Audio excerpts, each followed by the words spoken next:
Nos invités ont perdu leurs parents alors qu'ils étaient encore de jeunes enfants. Jour après jour, il leur a fallu apprendre à vivre et à grandir sans eux. Je disais non, c'est pas possible, c'est une blague ou quelque chose comme ça. Et après, on commence à comprendre que c'est vraiment vrai et qu'on va pas les revoir. David avait 6 ans lorsqu'il comprend qu'il ne reverra jamais son père et sa mère. On nous dit que nos parents ont eu un accident de voiture et qu'ils sont partis au ciel. Je pleure, il y a une immense peur, je n'arrive pas à me dire qu'ils sont morts. Je me dis, en fait, ils sont partis, ils m'ont abandonné. Toute sa vie, David refuse de s'attacher aux autres. Pourtant, il va se marier et devenir père d'une petite fille. Un moment de joie, mais les démons du passé vont le rattraper. Je commençais à avoir peur pour moi et de me dire, ah bah ça y est, moi aussi ça va être mon tour du coup, parce que je commençais à dépasser l'âge de mes parents. Mais j'étais sûr que j'étais malade et que j'allais mourir. Colin a 13 ans lorsqu'il devient orphelin. Avec ses frères et sœurs, il est alors recueilli par son oncle et sa tante. La fratrie découvre une nouvelle famille. Ça bougeait pas mal à la maison. Et de penser à autre chose, ça faisait du bien. On peut pas vraiment accepter, mais on doit vivre avec. Isabelle, la tante de Colin, n'aura qu'un seul objectif, que ses neveux et nièces reprennent goût à la vie. On leur a toujours dit, on sera toujours là pour continuer ce que vos parents ont commencé. Votre éducation, vous aimer, vous protéger. Mais on ne veut pas voler la place de leurs parents dans leur cœur. Three little birds sat on my window, and they told me I don't need to worry. Maybe sometimes we got it wrong, but it's alright. The more things seem to change, the more they stay the same. Bonjour à tous, je suis très heureux de vous retrouver. Comment grandir et trouver sa place dans le monde lorsqu'on est orphelin? Comment les adultes qui les accueillent font-ils pour les élever comme leurs enfants, sans jamais être leurs parents? Aujourd'hui, des témoignages bouleversants, mais aussi plein d'optimisme que j'avais envie de partager avec vous. Merci à tous d'avoir accepté notre invitation. David, des téléspectateurs vous connaissent, téléspectateurs de France 2. Je présente l'émission du Jour du Seigneur le dimanche matin. Le dimanche, mais aujourd'hui c'est particulier parce que vous venez parler de quelque chose de personnel, d'intime. Tout à fait. Donc vous avez vécu cette expérience, vous aviez 6 ans. C'est ça, j'avais 6 ans quand mes parents sont morts dans un accident de voiture. Et on va raconter évidemment tout ça, mais comme ça, les premières images qui vous viennent, quelles ont été les étapes compliquées finalement? Est-ce que c'est dans la petite enfance ou c'est plus tard? Dans la petite enfance, ça a été dur parce que j'étais dans le silence, donc vraiment à pas parler. Et puis après, l'adolescence, ça a été compliqué. Et puis après, quand je suis devenu père, ça a été aussi une étape pas simple. Colin, vous venez de fêter vos 18 ans. Oui. Et vous dites ça avec une grande fierté. Oui. Oui. Et c'était il y a 5 ans. Oui. Donc vous aviez à peine 13 ans. Ouais. Vous avez perdu vos parents dans un accident d'avion. Oui, c'est ça. Pourquoi c'est important pour vous d'être là aujourd'hui? Déjà, c'est le fait de pouvoir expliquer que si on perd un membre cher, qu'on peut continuer à vivre sans eux, et que aussi pour l'association Porte-Bonheur, leur montrer qu'on peut venir s'expliquer à la télé. À côté de vous, Isabelle. Oui, c'est ma tante. Voilà. Alors, Isabelle, vous avez élevé 7 enfants. C'est ça. On est encore en train de les élever. Hein. Oui, tout à fait. Entre 6 et 20 ans. Donc, il y avait les vôtres. Alors, j'en ai 3 avec mon mari. Mon mari a une fille d'un précédent mariage et nos 3 neveux et nièces. Voilà. Est-ce que vous vous rappelez de la manière dont on prend la décision après le drame? La manière dont ça s'est passé, c'est très intéressant parce que vous ne vous êtes pas parlé avec... Voilà, on ne s'est pas parlé avec mon mari, en fait. Quand on a vu l'étendue du drame, on est allé les chercher et le lendemain, il me dit je vais te choquer, mais ces enfants partiront pas de là. Et moi-même, je lui ai dit je vais te choquer aussi, mais j'ai pas l'intention de les laisser partir. Voilà. C'est quelque chose de naturel et une évidence. Oui. Florence, vous êtes psychologue, donc je compte sur vous pour effectivement nous rappeler, nous donner un peu la portée de ce qu'on va entendre, décrypter un peu ces comportements humains et voir comment les choses se jouent, parce qu'il y a beaucoup de décisions qui sont prises dans l'urgence, certaines qu'on trouve formidables, d'autres qu'on regrette. Comment parler de ça à ses propres enfants? Comment en parler autour de soi? Et donc, merci d'être là. David, est-ce que vous pouvez nous parler de la vie d'avant? Donc avant l'âge de 6 ans, les souvenirs que vous en avez. Vous grandissez où? Dans quel genre de famille? Alors, je grandis à Paris, enfin à Saint-Germain-en-Laye exactement, dans une famille plutôt avec des parents plutôt cool, très cool. Vous veux dire quoi? Baba cool? Ouais, entre deux, ce qu'on dirait bobo aujourd'hui de l'époque, dans les années 80.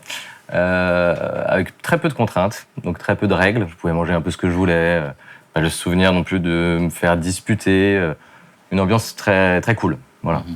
Ça, c'est quand vous dites cool, c'est ce qu'on vous a raconté de vos parents ou c'est le souvenir que vous en C'est le avez? souvenir que j'ai. Ouais. Alors c'est important évidemment parce que vous allez peut-être connaître autre chose après. C'est ça. Donc c'est en juin 85 que votre vie bascule d'une certaine Voilà. manière. Ouais. Donc c'est un soir. Mes parents sortaient beaucoup. Enfin, j'ai souvenir là aussi, on était toujours regardés par des babysitters avec ma sœur ou des babysitteuses. Donc là vous avez 6 ans. Là, j'ai 6 ans. Ma sœur a 8 ans et demi, 9 ans. Et donc mes parents ne rentrent pas un soir, alors qu'on est gardés par un babysitter. Et en fait, ils sont tués en voiture en rentrant. Mais de votre point de vue d'enfant, Là, à l'époque, je ne sais pas qu'ils sont morts. parce que vous vous réveillez Je me réveille le matin et il n'y a pas les parents et il y a ce babysitter, c'est pas normal. Et là, je vois un coup de fil au babysitter qui devient un peu blême. Je me dis, il y a un problème, il y a quelque chose qui est pas très clair. Et après, je passe la journée chez des copains de classe. Le soir, mes parents ne viennent toujours pas me chercher. là on vous a toujours rien dit. Et là, on ne nous a toujours rien dit. Voilà. Et à ce moment-là, on nous dit que, dans mon souvenir en tout cas, on nous dit que nos parents ont eu un accident de voiture et qu'ils sont à l'hôpital. Voilà. Mais j'en sais pas plus. Mhm. À quel moment vous allez le savoir et qui va vous le dire? Je vais le savoir en fait plusieurs jours après, en fait après l'enterrement. Et on le saura en fait par mon oncle et ma tante qui vont nous accueillir chez eux, par mon grand-père, enfin par nos grands-parents. En fait, tout le monde s'est réuni dans la maison familiale de mes grands-parents pour nous annoncer la nouvelle. Vous vous rappelez, j'allais dire, votre sensation d'enfant quand vous voyez cette famille se réunir? Parce qu'encore une fois, on verra ce qui s'est passé dans votre tête, parce que tout ça est forcément confus. Les adultes, à 6 ans, on sait qu'il y a quelque chose qui ne va pas, on ne sait pas quoi, donc on devine qu'il y a quelque chose qui va pas du tout, qui est grave. Mais comme les choses ne sont pas dites, on ne sait pas. Et on sent qu'il y a quelque chose qui monte. Je me souviens, il y avait une espèce de pression qui monte. On disait, on va vous parler de vos parents. J'étais, oh là là, je ne veux pas savoir, je veux pas. Enfin, je sentais quelque chose. Et on va voir les mots très qu'ils dur. utilisent, mais juste avant ce moment-là, pour la question de l'intuition, finalement, c'est que pour vous, ils sont à l'hôpital. Pour moi, ils sont à l'hôpital. Ouais. Ça, j'y crois. Et là, je me souviens, c'est mon grand-père, dans mon souvenir, qui prend la parole. Et il dit pas, moi, je l'entends pas dire ils sont morts, je l'entends dire ils sont partis au ciel. Voilà. C'était une famille croyante, donc ils utilisent cette expression. En tout cas, c'est l'expression que je retiens. On verra que ça aura des conséquences plus Et tard. ça a eu des conséquences importantes. Mais au moment où vous l'entendez, vous avez la sensation que vous vous rappelez de ce que vous ressentez? Ouais, là, Vous il comprenez? y a une immense peur, je pleure, il y a une immense peur, parce que je comprends qu'ils sont morts, même si à 6 ans, on sait ce que c'est, mais je pense qu'on est un peu à la frontière, on sait ce que c'est sans vraiment savoir, mais je comprends que je n'y arriverai plus, ou pas comme j'imagine. Et là, j'ai très peur, je pleure. Mhm. Et dans votre construction d'enfant, ils sont dans un monde à part, ils sont... Alors je crois qu'en fait, d'une manière ou d'une autre, dans ma tête, ils n'étaient pas complètement morts. Je pouvais pas me dire, c'était trop dur de me dire qu'ils étaient morts, donc ils étaient partis au ciel, donc ils n'étaient pas vraiment morts, quoi. Donc je me disais, tiens, ils sont quelque part ailleurs, mais je suis pas certain qu'ils soient complètement morts. Ils sont peut-être partis, ils m'ont peut-être abandonné. Mais je crois que j'avais pas réalisé effectivement qu'ils étaient morts. Parce que la pensée de l'abandon, là aussi, elle est lourde de conséquences. Ah bah là, c'est d'autres conséquences. Moi, je pense que je suis abandonné en fait à ce moment-là. Comme je n'arrive pas à me dire qu'ils sont morts, je me dis, en fait, ils sont partis, ils m'ont abandonné. Et là, on se dit, pourquoi moi? Et pourquoi moi? Et je me suis dit, j'ai dû faire une faute, j'ai dû faire une bêtise. Et donc, c'est de ma faute. Donc, j'ai grandi avec une espèce de sentiment de culpabilité un peu permanent, sans trop savoir pourquoi. Moi, je pensais que c'était normal, qu'on avait tous de la culpabilité. Et en fait, j'ai porté... C'est répandu, hein? Ah oui, c'est répandu. C'est répandu. Ce que j'ai cru comprendre par la suite. Mais sur le moment, vraiment, j'ai vécu avec ce sentiment de culpabilité d'une manière plus ou moins intense dans ma vie. Et donc, concrètement, vous habitiez avec vos parents à Paris. Voilà. Et là, qu'est-ce qui se passe? Vous déménagez? Là, on déménage, on quitte l'appartement parisien, de Saint-Germain-en-Laye, du jour au lendemain, avec quelques affaires sous le bras. Et on arrive à Lyon, chez mon oncle et ma tante, qui nous accueillent chez eux. Donc, un peu ce que vous avez fait avec vos neveux et nièces. Sauf que là, on verra si vous étiez proches. Dans ce cas-là, est-ce que vous les connaissiez? Alors, je connaissais de loin, on les voyait pour des fêtes de famille. Moi, je sais qu'à l'époque, je me souviens, je me disais toujours, qu'est-ce qu'ils sont sévères avec leurs enfants. Avant. Donc, je les connais pas plus que ça. Et puis, ils nous accueillent, bras ouverts avec leurs enfants. Et ils ont toujours 3 enfants. Donc, c'était une famille à 5, on passe une famille à 7. Donc là, c'est très pratique comme situation. Il faut changer de ville, il faut changer d'école. Il y a une césure quand même, c'est qu'après l'annonce de la mort des parents, moi je me souviens de plus rien. Pendant, je pense, un mois et demi, jusqu'à un départ en vacances avec mon oncle et ma tante, comme si tout était remis en place avec une nouvelle vie. Il y a comme une espèce de, pas une nouvelle naissance, mais une nouvelle vie qui, l'autre n'existe plus et je me souviens de m'adapter très vite en fait, et que c'est comme ça en fait. Et alors, un détail qui évidemment n'en est pas un, c'est qu'à ce moment-là, les adultes qui sont là décident que les enfants n'assisteront pas aux funérailles. Alors voilà, ça c'est le truc, c'est que nous on a appris en fait que les parents étaient morts, ils nous ont annoncé que les parents étaient morts après les funérailles, une fois qu'ils étaient enterrés. Donc en fait, j'ai pensé pendant plusieurs jours que les parents étaient à l'hôpital, en fait ils étaient morts depuis le départ, quoi. Et on n'a pas vu, on n'a pas assisté aux funérailles. Et ça, c'est quelque chose qui, je comprendrai par la suite, qui m'a beaucoup manqué. Oui, c'est-à-dire que, non, je me retourne vers Florence. Donc, c'est pas la première fois qu'on entend une situation comme celle-là. C'est-à-dire que le réflexe des parents à ce moment-là, à cette époque-là, des parents, et le réflexe de tous les adultes qui sont là, c'est, j'imagine, de protéger les enfants. Ça va être trop dur pour eux. Et on verra quel genre de conséquences ça a eu. Mais votre première remarque sur ça, sur ce début de récit?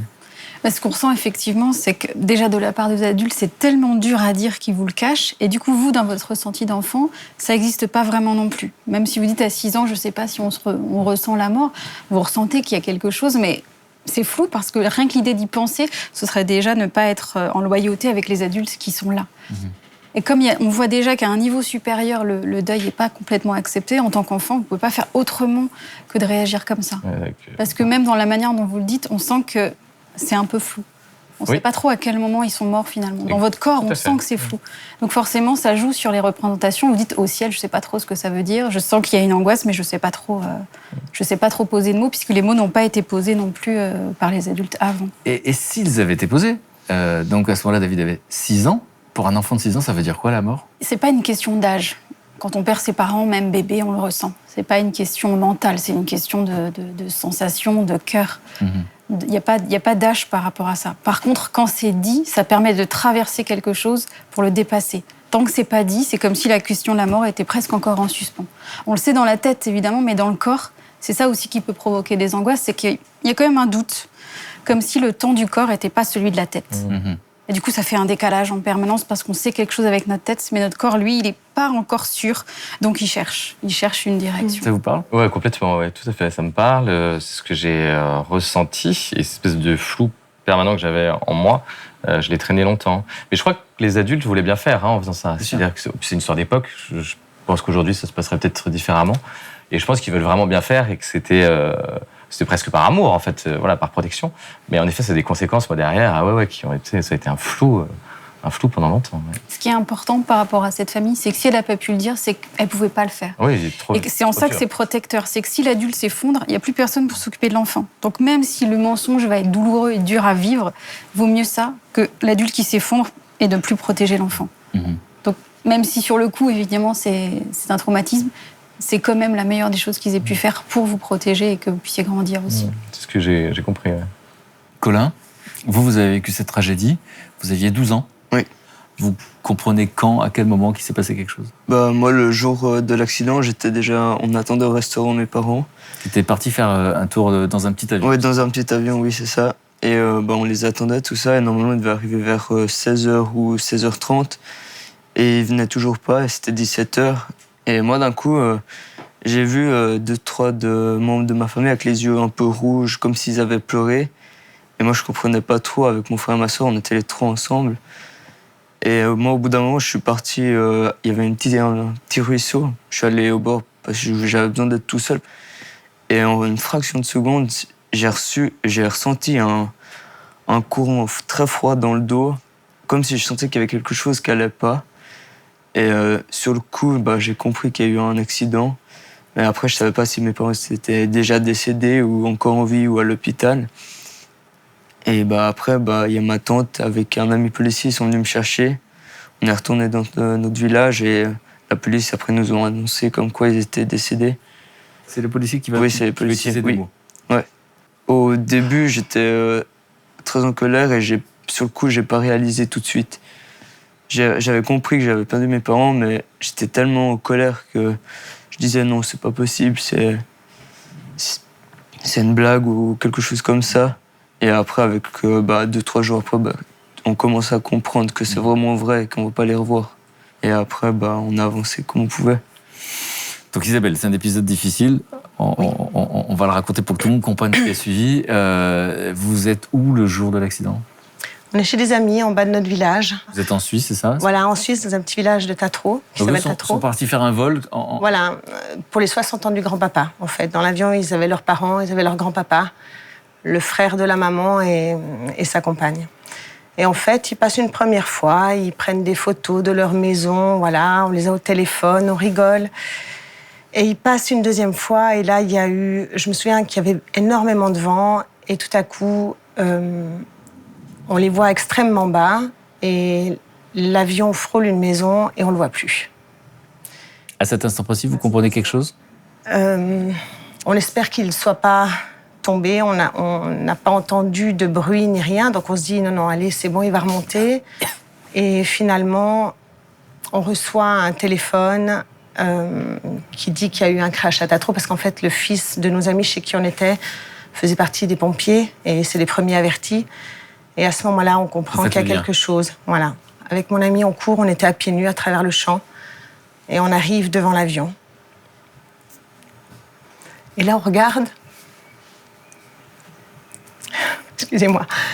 On attend que ça bouge. Et tout à coup, je vois quelqu'un passer en faisant le nom de la tête comme ça.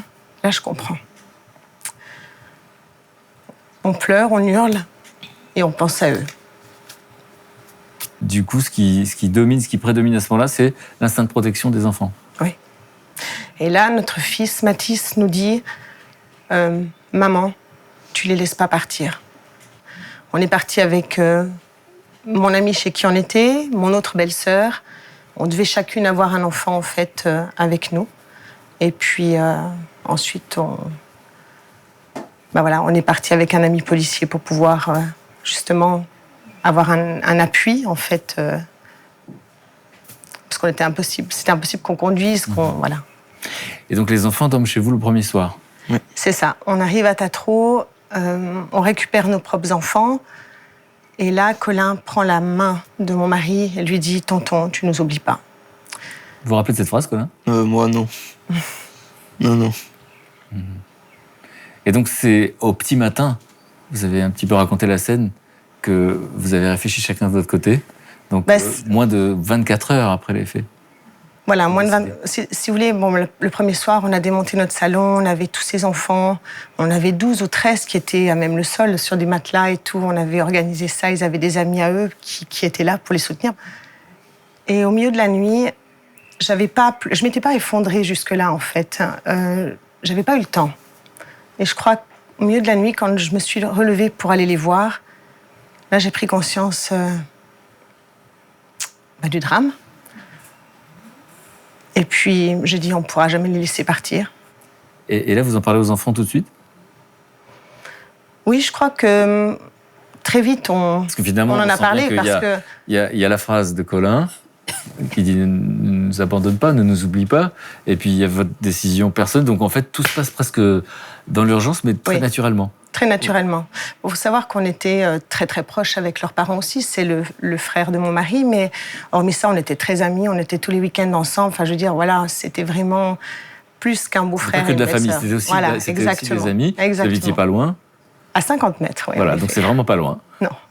Et il va y avoir une solidarité de tout le village, vous disiez. Oui. Il va vous aider, j'ai envie de dire, à vous occuper des enfants, parce que 7 enfants au petit-déj. Oui, c'est ça. 14 tartines. C'est ça, donc là, il y a une dame qui s'appelle Mamie Tartine. Madame Tartine. Madame Tartine. L'amie chez qui on était, oui, en effet. Ça nous a vraiment soudés. On a eu une amitié merveilleuse. Et qu'est-ce qui vous apporte, les gens ? À quel point ils sont conscients de vos besoins ? Ils ont été selon leur instinct. Je crois qu'en fait, c'est vraiment ça. On avait le petit déjeuner derrière la porte, on avait du lait, de la lessive, mais vous vous rendez pas compte, on a 2 sœurs qui habitent le même village, qui sont aussi nos amies, qui nous ont fait à manger pour 20 personnes à chaque fois, pour pour qu'on n'ait pas à faire à manger jusqu'à l'enterrement finalement. Et on avait tout le temps du monde, donc c'est vrai que c'était convivial. On avait ces grosses casseroles qui arrivaient, c'était absolument génial, des copines à nous qui venaient, qui me faisaient la lessive. Voilà, c'était mais plein de choses. Les Là, vous avez le trajets. sourire quand vous en parlez. Oui. Et vous, Colin, on va voir comment vous vivez tout ça de manière intime, mais vous réalisez ce qui se passe autour? Oui, ça bougeait pas mal à la maison hein, après l'accident. Et pourtant, très vite, vous avez envie d'aller à l'école. Ouais, j'avais pas envie de prendre l'habitude de rien faire la semaine et aussi de retrouver les copains, de penser à autre chose, ça faisait du bien et on pouvait avancer. Et alors, justement, quand vous arrivez à l'école, vous savez si autour de vous, les gens sont au courant, pas au courant? Ouais. Est-ce que c'est vous qui êtes obligé de l'annoncer? Est-ce qu'on vient vous en parler? Est-ce que c'est tabou? Dans ma classe, déjà le premier jour quand je suis arrivé, il m'avait fait un petit dossier avec plein de dessins, il m'avait fait aussi un petit peluche. Et la plupart, ils savaient déjà. Après, il y en avait 2-3, ils savaient pas, mais ils venaient pas demander. C'était plutôt les profs qui venaient en parler. Et sinon, avec les copains, c'était peut-être une fois, on en avait parlé, mais après, c'était plus aller jouer à la récré et étudier pendant les cours. Mhm. Et est-ce que vous, Colin, vous vous rappelez des mois, des semaines qui ont suivi? Est-ce qu'il y a des cauchemars, par exemple? Non, les cauchemars, j'ai pas eu. Non. Il traduit pas ça par des cauchemars, mais des crises d'angoisse, oui. De l'angoisse. Comment est-ce qu'on va faire sans eux? Je me souviens d'une phrase de Titouan qui me disait, bon ça c'était un peu plus tard, quelques mois après, qu'il se souvenait pas de la voix de ses parents, par exemple. Et ça le traumatisait. C'est par vagues. Là, la nuit, il bouge maintenant plus, mais les premières nuits, c'est vrai que ça a été beaucoup de pleurs, beaucoup d'angoisse. Je dirais que... Voilà. Avec tes frères et sœurs, est-ce que c'est un sujet que vous avez abordé à un moment donné ou finalement jamais? On en parlait un petit peu, mais on en parlait plus souvent avec toute la famille, pas que les 3. Mais on parle pas ça tous les jours, on parle peut-être 2-3 fois par année. Et alors vous, Isabelle, la question qui se pose à ce moment-là, quand vous vous retrouvez dans cette situation, à accueillir ces 3 enfants, vos neveux à la maison, au-delà des problèmes pratiques, c'est la place des parents? Toujours parler d'eux, toujours. Pour nous, c'était primordial de bien leur expliquer qu'on ne voulait pas voler la place de leurs parents, parce qu'en fait, c'est quand même ce sentiment des fois qui venait, en tout cas envers mon mari et moi, on ressentait un peu ça. On leur a toujours dit, on n'est pas vos parents, on est des parents de substitution et on sera toujours là pour continuer ce que vos parents ont commencé. Votre éducation, vous aimer, vous protéger. Il y a des règles à respecter et tout. Malgré tout, on ne veut pas voler la place de leurs parents dans leur cœur. Je crois que c'est plutôt ça, en fait, finalement. Mais je ne pourrais plus vivre sans l'un d'entre eux. Donc, de toute façon, je sais que, quelque part, ce sont mes enfants, puis qu'ils ne m'en veulent pas.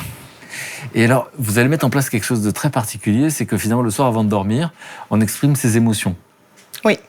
C'est-à-dire qu'on prend 5 minutes par enfant, parce qu'on s'est bien rendu compte... Donc 5 minutes par enfant, il y en a 7, je suis nul en calcul. Voilà, c'est ça. C'est ça. Vous vous organisez. Ça leur permettait de pouvoir parler chacun, l'un après l'autre, parce que souvent, ils venaient tous en même temps, et là, c'était pas possible. Donc, on s'est dit, autant leur accorder 5 minutes, où ils peuvent nous dire ce qu'ils ont eu de positif, de négatif dans la journée, s'ils avaient besoin ou envie de remercier quelqu'un, et pourquoi. Alors, on va voir ce qu'effectivement Florence en pense, mais d'où vous vient cet incroyable réflexe? Je sais pas, c'est... Vous voyez ce que je veux dire? Parce que oui. Florence a fait des études de psychologie, ça on sait qu'effectivement s'endormir en pensant aux émotions qu'on a traversées, même dans une journée négative, il y a, quand on cherche finalement un truc positif, donc s'endormir là-dessus c'est plutôt pas mal. Et le fait d'être dans la gratitude. Peut-être en parlant avec mes amis qui on trouvait pas de solution, les petits n'écrivaient pas encore, donc c'est vrai que d'écrire ses émotions c'est aussi bien. Mais finalement, je pense que oui, en parlant avec des amis, les petits conseils, puis on se dit ben voilà, la solution ça va être ça. Alors il y a plein de parents qui nous regardent et qui se disent tiens, je pourrais faire ça même sans avoir vécu cette tragédie. Vous, Colin, vous êtes là pour témoigner. Ces 5 minutes là, elles sont précieuses? Oui, dépendait des soirs. S'il y avait des soirs où on n'allait pas, oui, ça faisait du bien quand même. Et quand on est adolescent, on se révolte des fois. Les règles, on ne les accepte pas. Donc ça, c'est les règles voilà, des parents de substitution, pour reprendre la formule d'Isabelle. Qu'est-ce qu'on dit parce que les enfants qui se révoltent contre leurs parents, il y a des phrases clichés. Et là, vous vous révoltez contre les parents de substitution, vous dites quoi? Des fois, je répondais un peu mal, j'étais un peu agressif dans mes paroles. je respectais pas tout le temps les règles, mais ça m'arrivait souvent. C'était comme je parlais mal, j'étais souvent triste, et j'étais en colère. Et après, après d'avoir fini de répondre mal, je pleurais un moment et après ça allait mieux et je m'excusais. Mhm. Et par rapport aux frères et sœurs, à un moment donné, Colin, il s'est pris pour le chef de famille. En fait, il l'a pas fait exprès, je pense. C'était vraiment protéger son frère et sa sœur. Et en fait, il voulait prendre un peu... Il les dirigeait à notre place, voilà. Et c'était un peu compliqué de retrouver tous sa place, en fait. Et puis lui, on lui a expliqué qu'il n'avait pas à prendre ce rôle-là, finalement. Alors écoutez, Florence, dans un sens, sur cette manière, vous avez géré cette situation si complexe. Et pour le coup, David, vous avez vécu une situation un peu similaire. Et donc c'est une Très autre différente famille, aussi. voilà, une autre famille, une autre époque, et vous aviez un autre âge. Est-ce que c'est un sujet, ou est-ce que c'est un sujet tabou finalement? Oui, complètement. C'était un sujet tabou. C'est pour ça que je suis fasciné par ce que vous racontez. Notamment ce temps, en effet, pour exprimer les émotions avant le coucher. Enfin, c'est juste génial. Moi, c'est quelque chose qui m'a vraiment manqué. Même si à l'époque j'étais petit, je voulais pas en parler parce que ça, je pense que je me serais peut-être effondré ou ça me faisait trop peur, c'était trop violent. Mais en revanche, cet espace de dialogue où il n'y a pas de tabou, où toi, Colin, tu racontes que tu pleures, après tu reviens. Moi, c'était toujours des drames, enfin, c'était toujours compliqué d'en parler. C'est-à-dire le fait de se retenir. On en parlait quand on se lâche, c'est ça? Voilà, quand on se lâche, là, il y a du, voilà, vous lâchez les émotions et c'est, je trouve ça génial. Donc du coup, c'est fluide, moi, je trouve ça super. Ouais. Et d'ailleurs, quand vous revenez à l'école, donc vous avez 6 ans, quel souvenir vous avez de la manière dont les adultes, je sais pas, l'expliquent aux enfants? Alors, il y a eu, c'était compliqué parce que c'était une nouvelle école, donc je connaissais personne et en fait, il y a eu beaucoup de maladresse. J'étais le CP. Et je me souviens, un des premiers jours de classe, la maîtresse me fait sortir de la classe pour apporter un livre dans une autre classe, pour ce prétexte-là. Et à mon retour, je me rends compte qu'elle m'a fait sortir pour annoncer aux autres camarades que j'avais perdu mes parents. À quoi vous le sentez? À quoi vous le comprenez? Ah bah, au regard, il y avait et à l'ambiance, il y avait une espèce d'ambiance mortifère dans la classe où ils me regardaient tous. Ils avaient 6 ans comme moi, donc ils étaient un peu choqués. Et puis ma petite camarade de classe à côté de moi m'a lâché le morceau. Et donc non seulement ils étaient eux-mêmes tous choqués, et moi je me disais mais c'est pas possible, on me prend encore pour un imbécile, quoi. On me raconte encore des choses dans mon dos. C'est ça, c'est à votre insu. C'est encore à mon insu. Ouais. Donc je me disais mais ça va me poursuivre combien de temps? Moi, quand mon oncle et ma tante m'en parlaient, alors ils ont toujours essayé d'en parler, ils ont fait pareil aussi, on n'est pas tes parents, ça c'était super à tout point de vue. Mais quand ils essayaient d'en parler, c'est vrai que c'était tellement j'avais le sentiment que c'était un peu, voilà, c'était un peu comme un cérémonial. Donc c'était hyper dur. J'avais l'impression qu'ils allaient souffrir aussi. Je voyais, forcément, ils souffraient. C'était dur pour eux. Donc je les voyais les yeux rougis où je sentais que ça montait. Je voulais pas du tout assister à ça. Ouais, c'était trop dur, trop dur. Et puis je voulais pas. J'avais cette culpabilité déjà très forte. C'était rajouter une couche à la culpabilité. Et du coup, je fuyais ces émotions et ces conversations. Et du coup, est-ce qu'il existait un être humain sur cette planète, que ce soit un enfant, un adulte, finalement, avec qui vous partagiez ces états? Personne. Comme ça, c'est horrible. Quand j'étais enfant, Votre sœur? pas ma sœur, surtout pas. Pourquoi surtout pas? Je crois qu'il y avait parce que ça réactivait aussi la souffrance. Du coup, on gérait chacun de notre côté. Sans parler, on n'en parlait pas. Alors on va voir les conséquences effectivement à l'adolescence et la tragédie et le silence qui l'entoure. Florence, dans ce qu'on vient d'entendre, il y a beaucoup de choses. Souvent, on a peur qu'en parlant, on parlait tout à l'heure de la peur de l'effondrement, alors que c'est parce qu'on va s'effondrer justement qu'on va pouvoir se libérer. Parce que la peur de l'effondrement, elle est plus grande que l'effondrement lui-même. Vous dites, j'ai peur de les blesser, je vois qu'ils sont pas bien, mais ça peut durer pendant des années. Alors que quand on s'effondre, ça peut durer 1 mois, 1 journée, mais on peut passer à travers. Parce que c'est la peur d'eux qui crée la peur, en fait. C'est important ce que vous dites, parce que ça marche pour cette situation et ça marche pour beaucoup d'autres situations. Pour tout. C'est-à-dire que la peur, quoi qu'il arrive, pour beaucoup de situations, on l'a. Mais quand ensuite on a peur de la souffrance, on rajoute une couche à la peur, et c'est cette peur de la souffrance qui fait souffrir pendant des années. Comme si le souvenir était présent tous les jours, finalement. David, je vois acquiescer. Ah oui, ça me parle complètement, ouais. C'est de ressasser, parce que du coup, on ressasse, on ressort jamais de l'émotion qui n'est pas sortie. Donc elle est en nous, on la mentalise, l'émotion aussi. Du coup, et on a des pensées qui reviennent en boucle. Il faut qu'elles sortent quelque part. Donc le corps aussi, à un moment donné, on somatise. Enfin, moi, j'ai somatisé des choses. Si ça sort pas, ça sort pas. Enfin, il faut qu'elle sorte à un moment donné. Hein. Jusqu'à ce que notre corps, parfois, chute réellement. Ouais. Et c'est là où on le traverse. On peut le voir, mais ça peut être des années après, mais chuter physiquement. Alors chez nous, par contre, on a toujours expliqué aux enfants qu'on avait le droit d'être triste, d'être en colère, tout en respectant les autres, mais on avait toujours ce droit, que ce soit nous les adultes, eux, les enfants. C'est génial. Il faut savoir que la petite dernière, elle avait 1 année et demie quand c'est arrivé. Isabelle, vous avez vu que vous nous épatez, pardon de vous couper. Vous n'aviez pas fait d'études de psychologie. Vous avez fait tout ça par instinct. Par instinct. Mais je crois que on a 7 loulous aussi qui sont merveilleux, qui nous aident aussi au quotidien. Quand nous, on va pas bien, c'est eux qui nous tirent en avant. Quand c'est eux qui vont pas bien, c'est nous qu'on tire en avant. C'est vraiment...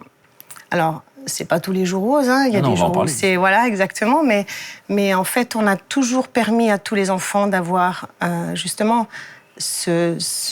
la douleur, elle est là. Enfin, je veux dire, c'est pas normal à 6, 9 ou 12 ans de perdre ses parents comme ça. Et la colère, ben oui, on sait que même à l'adolescence, c'est une période critique où, justement, on surveille un petit peu plus. On se dit, mais c'est vrai que la tristesse, la colère et puis la haine, finalement, qu'on peut ressentir face au deuil de l'injustice, exactement. Eh bien, ça, on a toujours permis à avoir, en effet.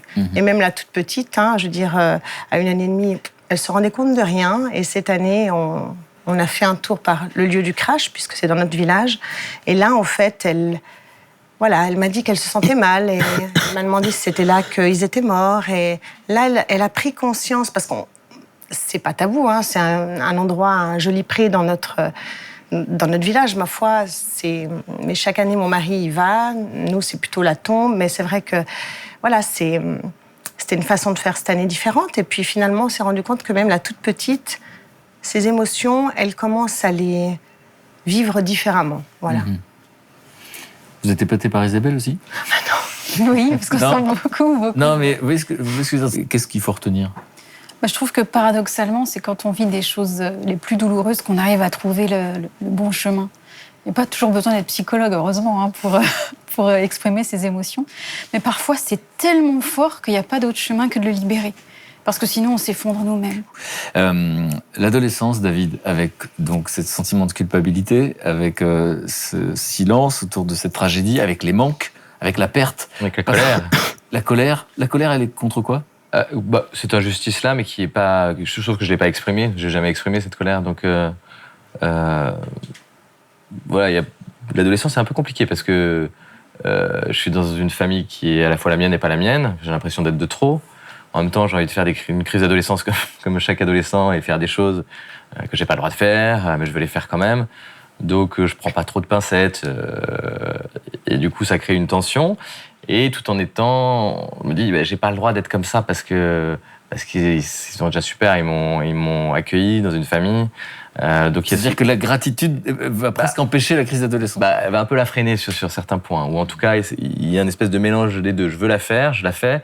Et puis en même temps, il y a une grosse culpabilité en me disant, t'as pas le droit de faire ça à des gens qui ont été super, quoi. Et que j'aime profondément. Mais du coup, c'est pas mes parents, donc on peut pas, enfin, je sais pas comment vous gérez ça, mais c'est pas mes parents, donc du coup, je peux pas faire comme je veux, quoi. Voilà. Colin, la question s'adresse à vous. Vous comprenez ce qu'il veut dire en fait, c'est que normalement, on se révolte contre les parents, etc. Puis d'un seul coup, il y a la culpabilité de se révolter contre ces gens. Oui. Mais ces gens à qui on doit tout. Ça freine quand même un peu. Pas pour tout, mais ça freine un peu pour les grosses conneries ou des trucs comme ça. Ça donne pas envie de faire comme les autres. Ouais. Avant, dans mon école, quand j'étais en crise d'adolescent, il y avait beaucoup de drogue, tout ça. Il y en a beaucoup de mes potes qui prenaient. Moi, j'ai jamais pris. Pourquoi? Quel était le rapport avec la situation? Déjà, avec ma famille, vu que c'était déjà pas mes parents, et si j'avais des problèmes, il y aurait eu plein d'autres problèmes, et ça me donnait pas envie du tout d'essayer.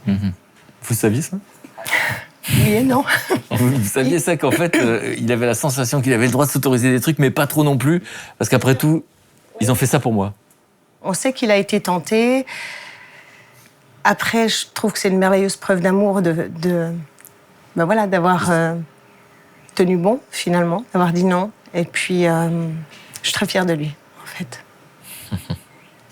fait. David, vous, les angoisses sont arrivées à quel moment de votre vie? Alors, je crois que rétrospectivement, je dirais que j'en ai toujours eu, mais là où vraiment elles sont remontées, c'est quand j'étais étudiant au début, je devais avoir, j'avais 19 ans. J'étais à la fac, je me souviens. Et je devais passer des examens de fin d'année. Et puis, d'un coup, je me souviens, j'étais dans un couloir avant d'entrer dans la salle d'examen. Et là, j'ai une espèce de bouffée d'angoisse qui remontait. C'était même physique. J'ai l'impression que je ne savais plus qui j'étais, je ne savais plus où j'étais vraiment. J'étais complètement perdu. Je me sentais complètement déconnecté de ma vie, de mes émotions. C'est comme si, du coup, je suis passé en mode cérébral, comme ça, comme si je pensais tout. Et j'avais vraiment le sentiment de ne plus être connecté à mes émotions. Parce que je les avais tellement refoulées, je les avais tellement...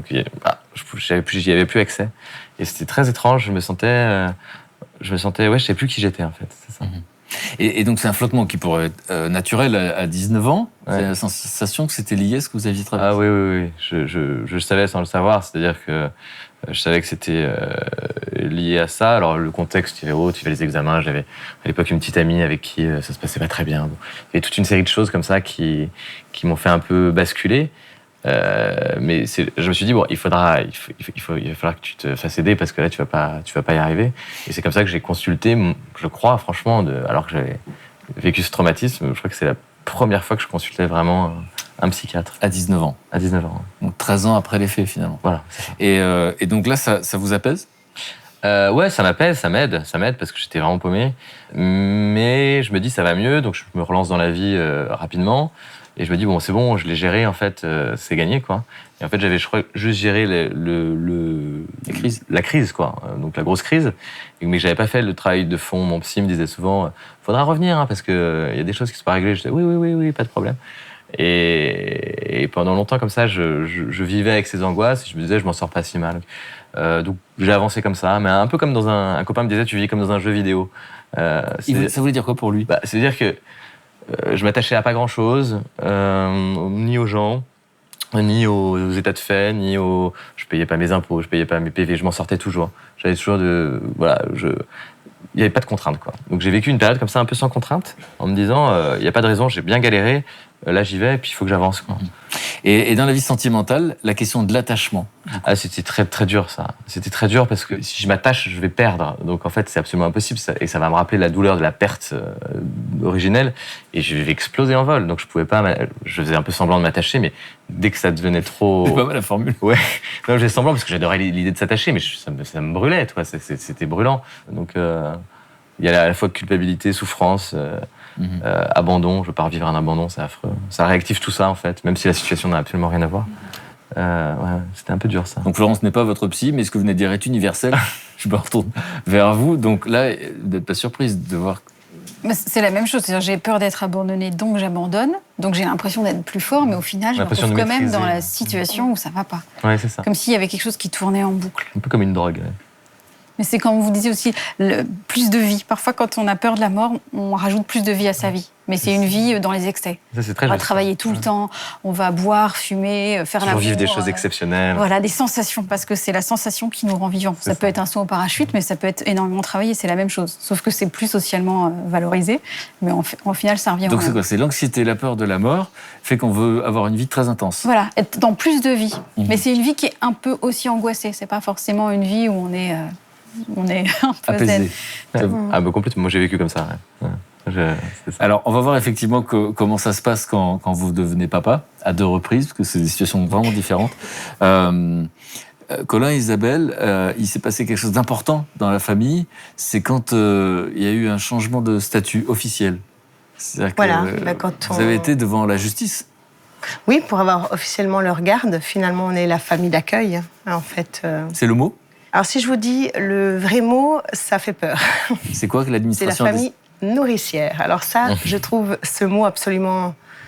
Waouh, il fait froid dans le dos, j'ai horreur de ce nom. Ils ont eu un tuteur très vite, en fait, parce que tout ce qui est aspect financier, aspect administratif, tout ça, on ne voulait pas s'en mêler de toute façon, pas, c'est trop compliqué.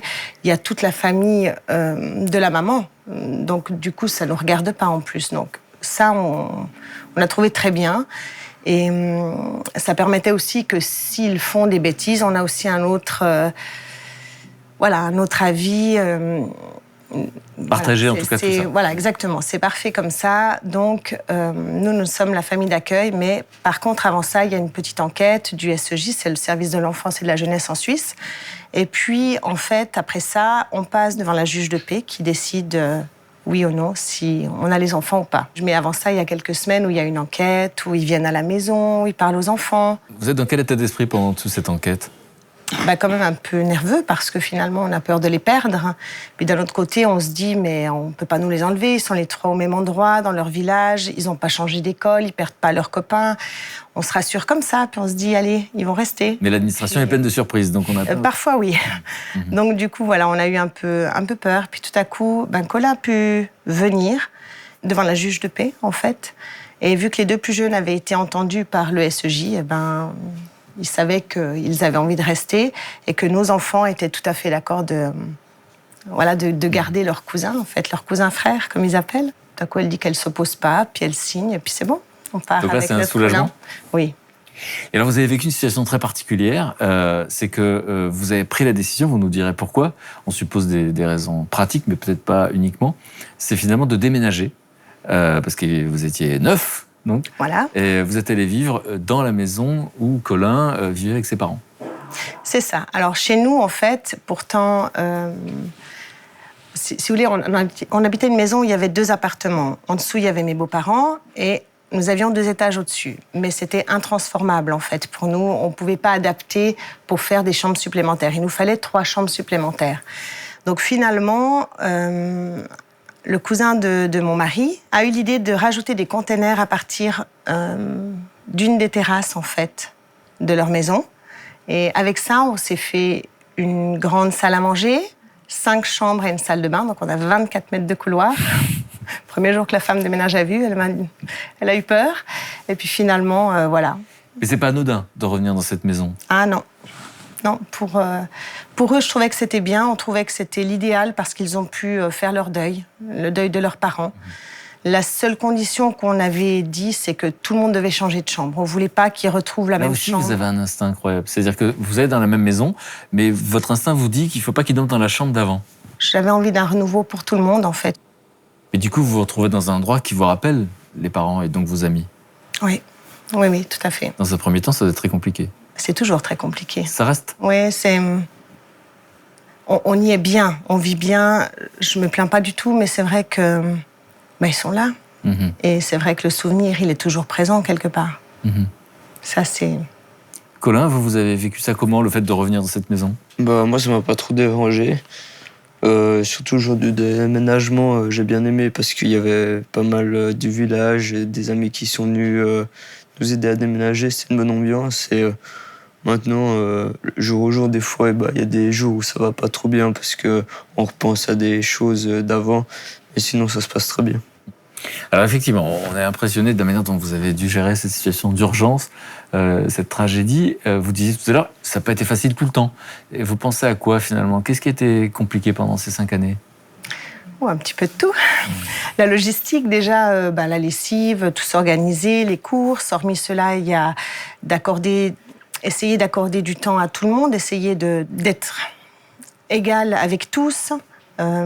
Peut-être les crises d'adolescence, ça c'est jamais facile non plus, de trouver du temps pour soi avec mon mari quand même. Je n'ai pas encore posé la question. Ah bon, pardon. Non, je vous la pose maintenant. Depuis tout à l'heure, elle lui pend aux lèvres, effectivement. Donc là, vous êtes une superwoman, à vous occuper de tous ces enfants. Et du coup, comment on fait pour prendre le temps à la fois d'accepter la situation, donc la question du deuil, de la perte aussi, et puis cette nouvelle situation? On a eu de la chance que ce deuil avec mon mari, ça nous a soudés. En fait, ça aurait très bien pu nous séparer. Non, nous, ça nous a... Voilà, ça nous a soudés. On sait très bien qu'on ne pourra jamais vivre l'un sans l'autre, en fait. Et jamais sans un de ses enfants, tous confondus. Après, notre point d'honneur, c'était de partir en week-end, en amoureux, de temps en temps, 3-4 fois par année. C'est peut-être pas beaucoup, mais enfin, on se permettait cette parenthèse pour justement parler de nos histoires de couple ou par exemple si on n'était pas d'accord sur l'éducation, mais de toutes sortes de problèmes finalement, puis de se retrouver, de souffler, simplement. Une petite bulle à nous et puis nos amis ou mes parents venaient à la maison et s'occupaient des enfants, puis ça se déroule très bien, encore à l'heure actuelle, sans souci. Donc vous prenez la peine de prendre soin de vous parce que si on ne prend pas soin de soi, on ne peut pas prendre soin des autres. Ah ouais, ça c'est sûr. Comment ça se passe avec les professeurs des enfants? Parce que du coup, là aussi, les premières fois quand vous allez voir les professeurs. C'est très compliqué. C'est-à-dire? Beaucoup d'émotions.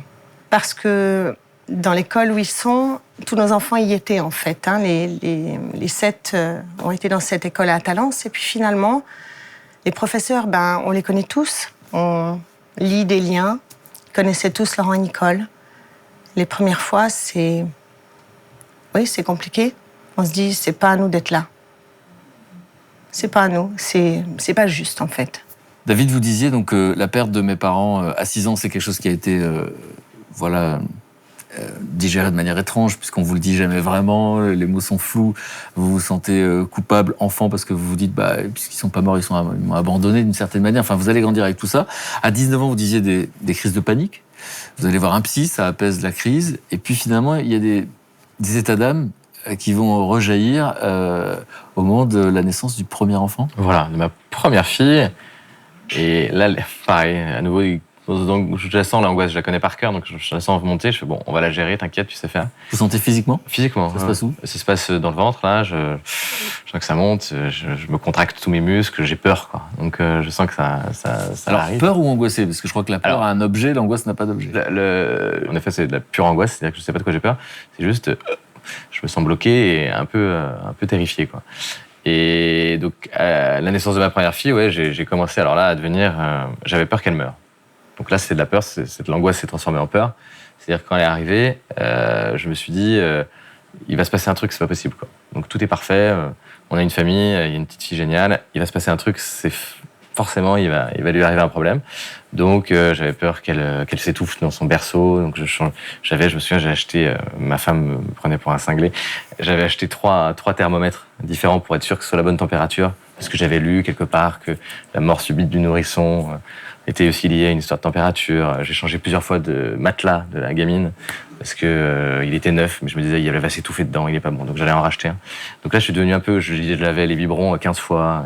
Donc, je suis devenu un peu barjot du tout sécurité autour de ma fille. Et donc, par rapport à ce qu'on racontait tout à l'heure, où dans les relations sentimentales, vous aviez l'instinct de ne pas vous attacher, là, forcément, l'attachement, il est de fait. Ah, il est de fait. Et donc, la conséquence directe, c'est la peur de perdre. C'est la peur de perdre, parce que là, j'ai pas le choix, donc il faut que j'investisse la relation avec l'enfant, parce que je suis le père, et c'est tellement, je suis trop fusionnel avec elle, avec le bébé, enfin, j'ai vraiment c'est moi-même, quoi, c'est presque une partie de moi-même, et je suis beaucoup trop proche de l'enfant. Alors, trop est un jugement ? Alors, trop, mais si trop ou mal, c'est-à-dire que je l'aime, je pense, là, je juge, en tout cas, parce que j'ai fait un peu de travail dessus, je l'aime mal, en fait, je l'aime pas où il faut, ou pas exactement que au bon endroit. Mmh.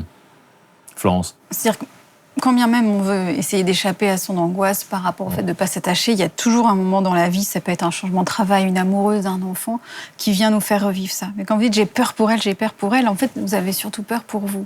Parce que c'est grâce à votre bébé que vous allez pouvoir traverser cette peur de la perte. C'est grâce à elle, parce qu'elle est bien vivante, justement, que ça y est, vous allez pouvoir contrôler et vous rendre compte par vous-même comment vous allez pouvoir traverser ça. Oui, c'est l'inverse qu'elle vous offre. Oui, c'est vrai. Faut le voir comme ça. En tout cas, un mal-être correspond à quelque chose qui va être plus positif après. Ça, c'est sûr. C'est-à-dire même se dire dans la tête, mais pour beaucoup de parents, ça arrive. Je n'ai pas peur pour mon enfant, j'ai peur pour moi. Et à partir du moment où vous arrivez à dire j'ai peur pour moi, vous êtes capable d'avancer. Sinon, la peur, c'est comme si vous la mettiez à l'extérieur. Et évidemment que ça n'avance pas, parce qu'on ne peut pas sécuriser quelque chose à l'extérieur qui est là. Non, c'est une illusion. Ouais. Donc c'est vraiment juste une phrase, c'est de se déplacer d'un cran et se dire j'ai peur pour moi. Donc vous faites un bon duo, parce que pendant que vous parlez, du coup, David apprend. Oui, je projetais toutes les peurs sur la gamine. C'est très juste. Et donc, du coup, vous êtes préoccupé par un souci de transmission. C'est-à-dire qu'au fait, votre propre histoire, vous la racontez de quelle manière ? Alors, je suis très préoccupé. Comme moi, on m'a pas trop... Enfin, j'ai eu le sentiment que, on me disait... Enfin, qu'on m'a menti sur des choses quand j'étais enfant. Je me disais, il faut tout dire. Donc, j'ai commencé à... Pourquoi vous rigolez ? Parce que vous vous moquez de vous-même. Oui, je me moque de moi-même. C'est-à-dire, je me dis, je suis allé un peu fort. C'est-à-dire que ma gamine a été à peine en âge de parler que déjà, ou même quand elle avait 6 mois, je racontais déjà l'histoire, quoi. Regarde, là, il y a les photos, tout ça.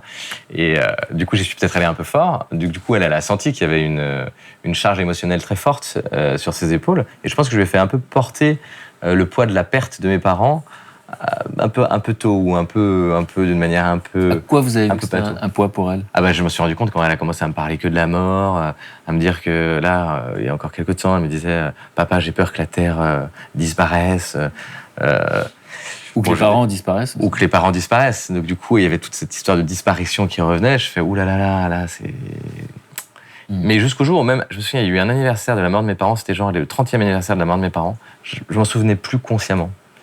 On revenait de la piscine avec ma petite, elle était dans la poussette, et là elle m'a dit, papa, tes parents ils sont morts comment? Comme si c'était complètement dingue, c'est comme si elle avait senti que c'était le jour. Que c'était le sujet ce jour-là. Ouais. Et qu'inconsciemment je devais l'avoir en tête, mais que je devais pas être bien. Qu'est-ce que vous vous dites à ce moment-là? Je me dis, mais c'est pas possible, ça va trop loin. Je me dis, elle peut pas gérer, enfin, elle peut pas se mettre à ma place de moi, enfant. À quel âge elle a à ce moment-là? Et là, elle a 2 ans et demi. Quand elle dit ça? Ouais. Et donc, du coup, vous sentez qu'il y a quelque chose d'excessif, et du coup, elle voit quelqu'un. À ce moment-là, vous... Alors, c'est plus tard, là. C'est depuis pas très longtemps qu'elle voit quelqu'un, et c'est à ce moment-là, bon, maintenant, elle a 5 ans et demi, et donc c'est depuis quelques mois qu'elle voit quelqu'un.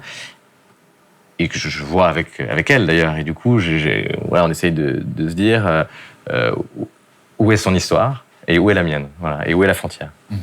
Alors, c'est quoi en général qu'il faut savoir pour tous les parents du monde? Où est notre histoire et à quel moment on raconte notre histoire à nos enfants? Ça, c'est quand même une question assez compliquée. Mais par contre, c'est un leurre de croire que parce qu'on va dire ou on ne va pas dire, on va pouvoir décider pour l'enfant. Évidemment, quand on n'a pas eu une information, on a envie de la dire pour protéger l'enfant, mais quand bien même on ne la dirait pas, l'enfant capte lui-même directement. On n'a aucun pouvoir en tant que parent pour décider ce qu'on va transmettre à notre enfant. C'est pas par la pensée que ça se fait. On a l'impression qu'on peut choisir, mais c'est directement par le corps. Elle a 2 ans et demi, elle est capable de vous sortir l'anniversaire de la mort. Ça n'a rien à voir avec la tête. Et parfois, à force de lire beaucoup d'ouvrages comme ça, on a l'impression qu'on peut, par une question, une réponse à un mode d'emploi, rendre heureux, entre guillemets, notre enfant, mais c'est beaucoup plus complexe. L'être humain, c'est vraiment un corps plus qu'une tête. En gros, il faut être bien pour que le gamin soit bien. Mais vous pouvez aussi ne pas être bien parce qu'on n'est pas toujours bien, mais juste de lui dire ça c'est mon histoire. Et dire tu sais j'ai voulu le dire pour te protéger, mais je me rends compte que finalement c'est mon histoire. Parce que grâce à elle, quand elle vous dit la terre va s'effondrer, etc., vous-même vous dites bon je suis allée trop loin. En fait vous êtes juste en train de vous mettre à l'autre place, la place du parent qui peut contenir les peurs de l'enfant. Là où finalement enfant vous auriez eu peut-être besoin de ça. Donc c'est aussi un cadeau quelque part. Ah oui, complètement. Quelque part ça va aussi vous créer un lien d'amour en disant ça y est, là vous allez traverser quelque chose de très profond et pas juste en faire semblant en disant... Non, on est en train de se rapprocher, je le sens. Mais c'est justement grâce à ça. Et c'est aussi un cadeau. Donc parfois, même si l'enfant est angoissé, ils offrent le plus beau cadeau aux parents. C'est-à-dire, j'ai une deuxième chance pour revivre ce que j'ai vécu. Et là, mon enfant, lui, il prend son chemin. Donc c'est pas parce qu'un enfant est angoissé qu'il ira pas bien. Au contraire, plus il est angoissé au contraire, ça va rassurer tout le monde. Alors pourquoi au contraire? Parce qu'il est en train de libérer quelque chose du parent. Et c'est ça que les parents ont du mal à comprendre parce que c'est douloureux. On a l'impression... C'est-à-dire quand l'enfant est angoissé, il est en train de dire « Maman, papa, il y a un truc que vous avez oublié là dans un coin, qui est un peu angoissant, est-ce qu'on peut le travailler tout de suite ?» Alors évidemment, les parents envoient les enfants en premier, comme ça c'est plus facile. Chez le psy. Et puis finalement, voilà, chez le psy. Et puis ensuite, on le travaille en famille et le parent guérit. Et du coup, l'enfant aussi, évidemment, a des bases, mais des bases réelles. Qu'est-ce qui vous fait sourire, Colin, quand vous écoutez comment fonctionne l'être humain? C'est la vérité. Nous, on allait en premier chez le psy, après les adultes ils nous ont suivis. Bon, il y a des gens qui envoient leurs animaux chez le psy souvent. Ils ne savent pas que ça vient d'eux. Donc, la psyché est pleine de surprises parce qu'effectivement, vous avez raconté à la fois les crises d'angoisse à 19 ans, à la fois cette peur voilà, pour cet enfant. Et puis alors, au deuxième enfant, ça va être d'autres peurs différentes. Ah oui, alors là, je me dis, en termes de peur, j'ai tout fait. Et la naissance de la deuxième, pendant la grossesse, là, j'ai commencé à avoir peur pour moi-même, mais en direct, c'est-à-dire en ayant conscience. C'est-à-dire que j'ai commencé à avoir je suis devenu hypocondriaque, tout simplement. C'est-à-dire que j'ai fait des crises d'hypocondrie très fortes. Alors que vous ne l'aviez jamais été? Je crois que si, mais sans vraiment le savoir, quoi. Mais pas tant que ça. Enfin, j'avais toujours un peu peur pour des trucs, mais je gérais un peu plus ou moins. Alors là, de quelle manière? Alors là, c'était très fort. C'est-à-dire qu'un jour, un ami m'a dit je suis inquiet pour un tel qu'on connaissait en commun, un ami en commun, parce qu'il a des vertiges, et paraît-il que c'est comme ça que débutent les tumeurs au cerveau. J'ai enregistré ce truc-là. 2 semaines après, j'avais des vertiges, et des vertiges qui m'ont plus quitté pendant des mois. Donc je ne pouvais plus rien faire. Enfin, je marchais, je faisais ma vie, mais j'avais toujours l'impression que ça tanguait. Donc j'étais allé voir des spécialistes qui me disaient non, en fait, vous n'avez pas de vertige, quoi. Donc c'est qu'une sensation. Et donc je commençais à avoir peur pour moi et de me dire ça y est, moi aussi ça va être mon tour du coup, parce que je commençais à arriver à l'âge où je commençais à dépasser l'âge de mes parents quand ils sont morts. Vous en rendez compte? Et je m'en rends compte. C'est quelque chose que vous aviez c'est quelque chose que j'avais en perspective. Ouais. Et d'ailleurs, j'ai jamais à quel âge ils sont morts exactement. Je l'ai lu plein de fois, je l'ai vu plein de fois, mais je me rappelle jamais aujourd'hui, je pourrais même pas vous le dire.